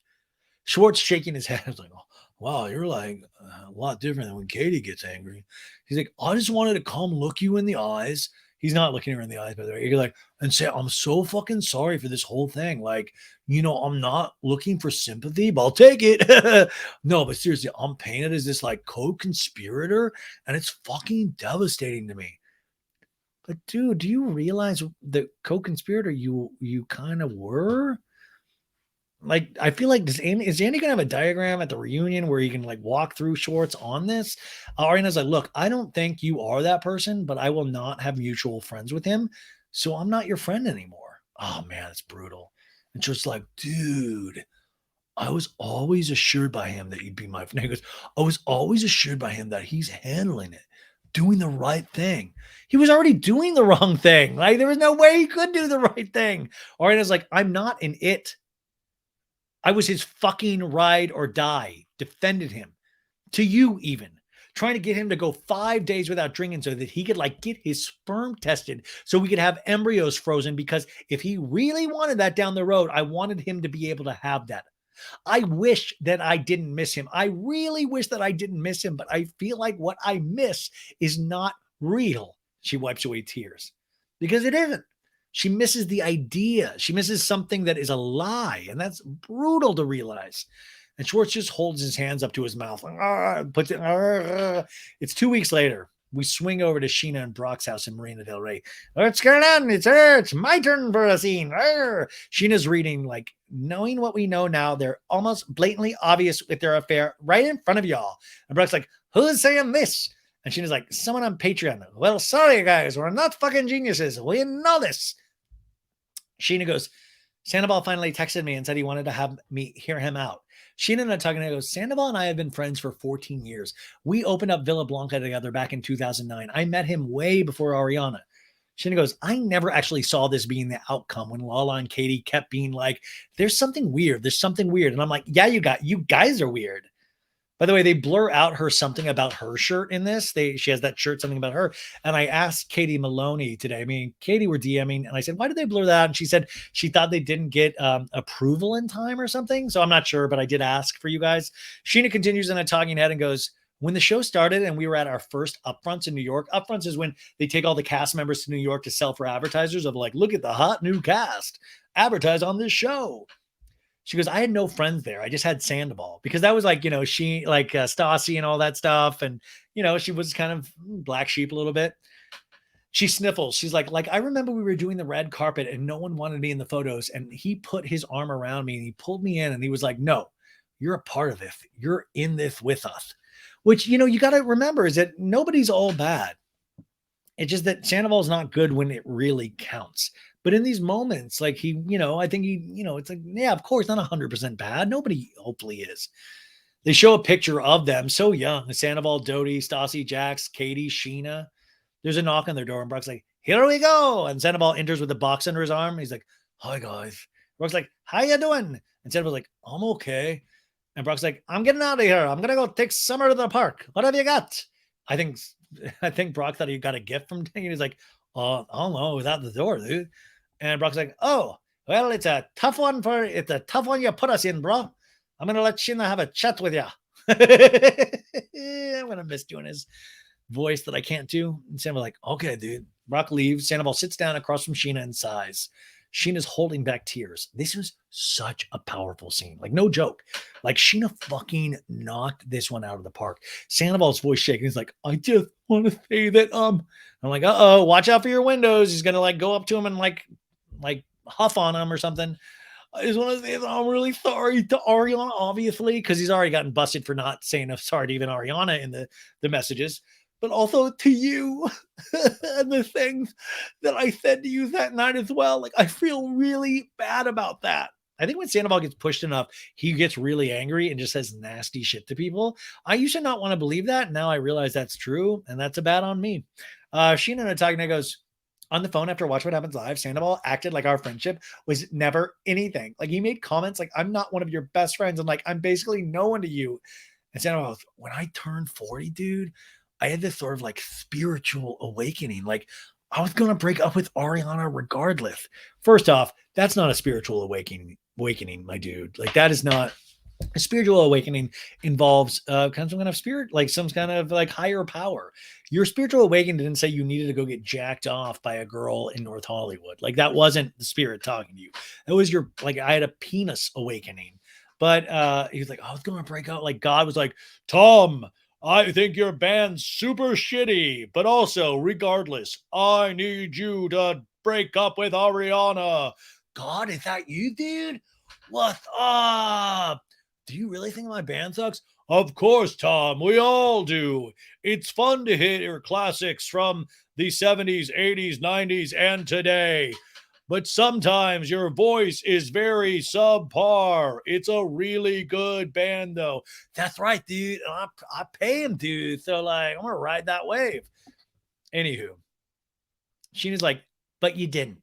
You fucked her best friend instead. I've known you for 13, 14 years now, but I don't know you at all because the person I knew wouldn't do this. And Sandra was like, I know, dude.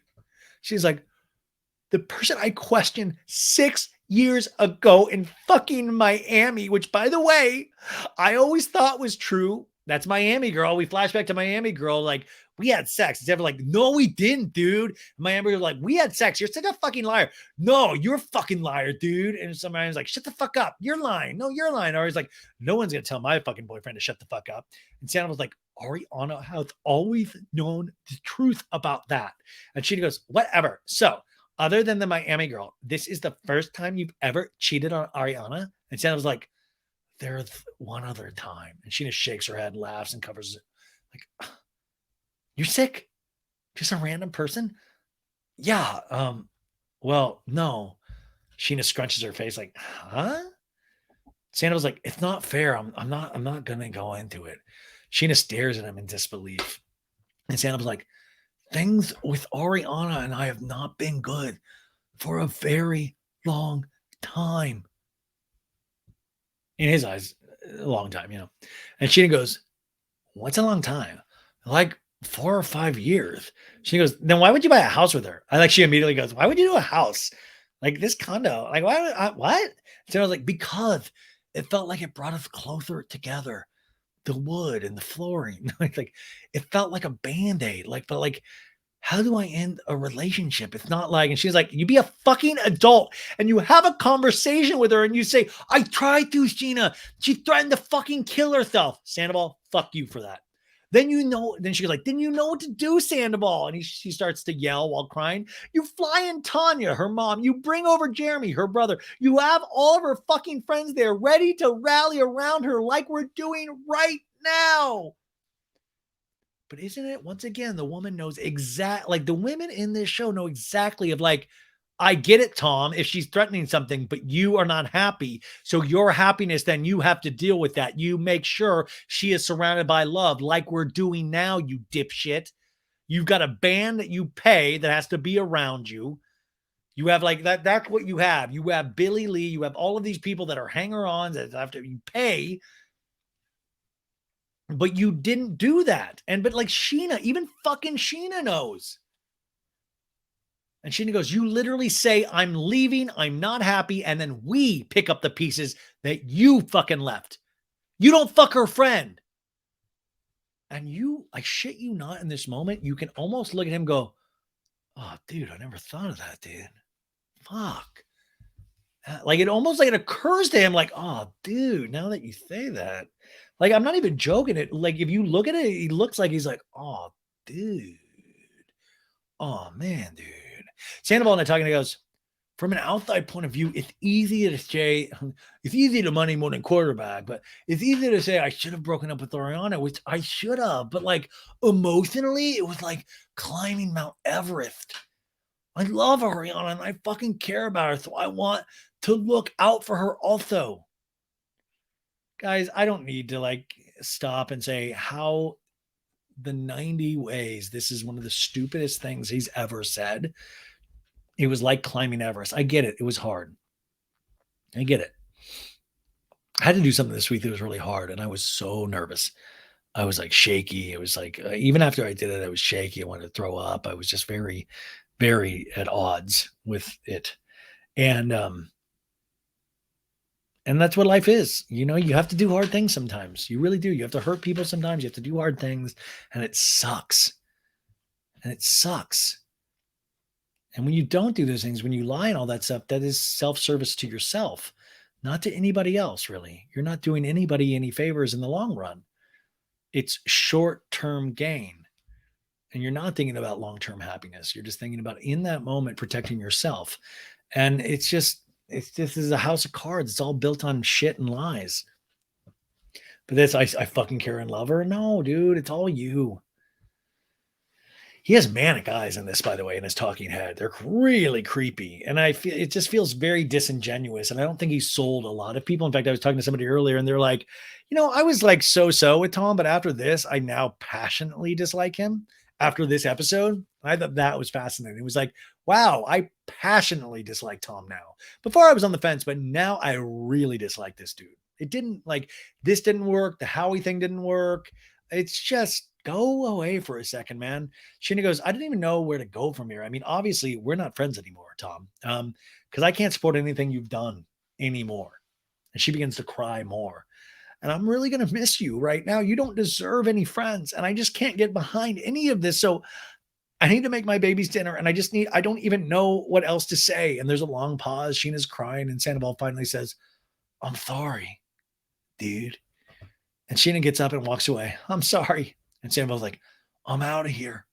And he walks out the door. By the way, Sandoval's the one that told Howie Mandel that, dude, we got to share everything in our life, dude. So this is what you get, man. This is your star turn. Andy Cohen, next week, it's the season 10 Vanderpump Rules reunion. Everyone is seated on the other side of Andy. We hear these clicks, little hooves, ding, ding, ding. And it's Raquel. She's the last one to walk out and sit on the other side of Schwartz. And Andy's like, hi, Raquel. Hi, Andy. We see Ariana stare straight ahead and will not look at her. DJ James Kennedy, it's very incesty and dirty and weird, not like Imagine Festival with DJ Cascade. Guys night. And Katie's like, she's a cunt and you're a drunk. And George's like, okay, Katie. Ariana to Raquel, I cried in your arms and you thought I should go fuck your boyfriend? And Sam was like, we weren't fucking, dude, first and foremost. And Lala was like, were you making love in a Jetta? And Raquel's like, this happened one time. And Lala like, this was your best friend. And Lisa's like, surely you knew this was all going to play out. And Ariana going, this is gross. And Andy's like, will you stop speaking to Lisa, Ariana? And Ariana's like, she knows what's best for her. And Lisa's like, zoinks.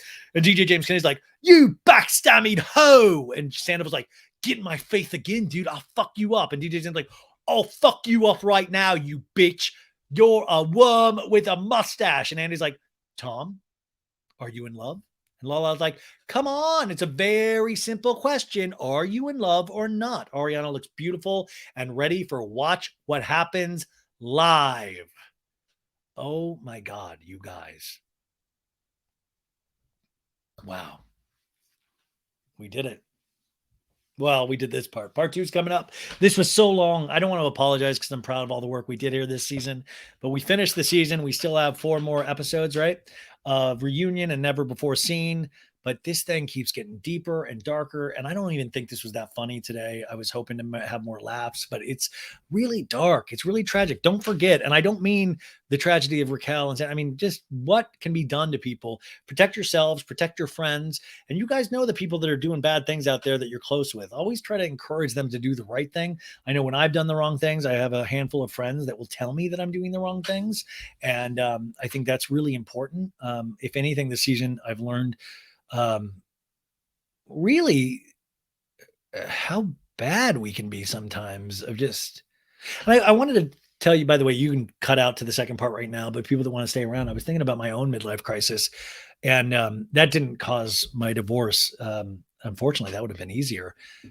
There is this moment that I think a lot of guys, and guys in particular, we're always these little boys at heart.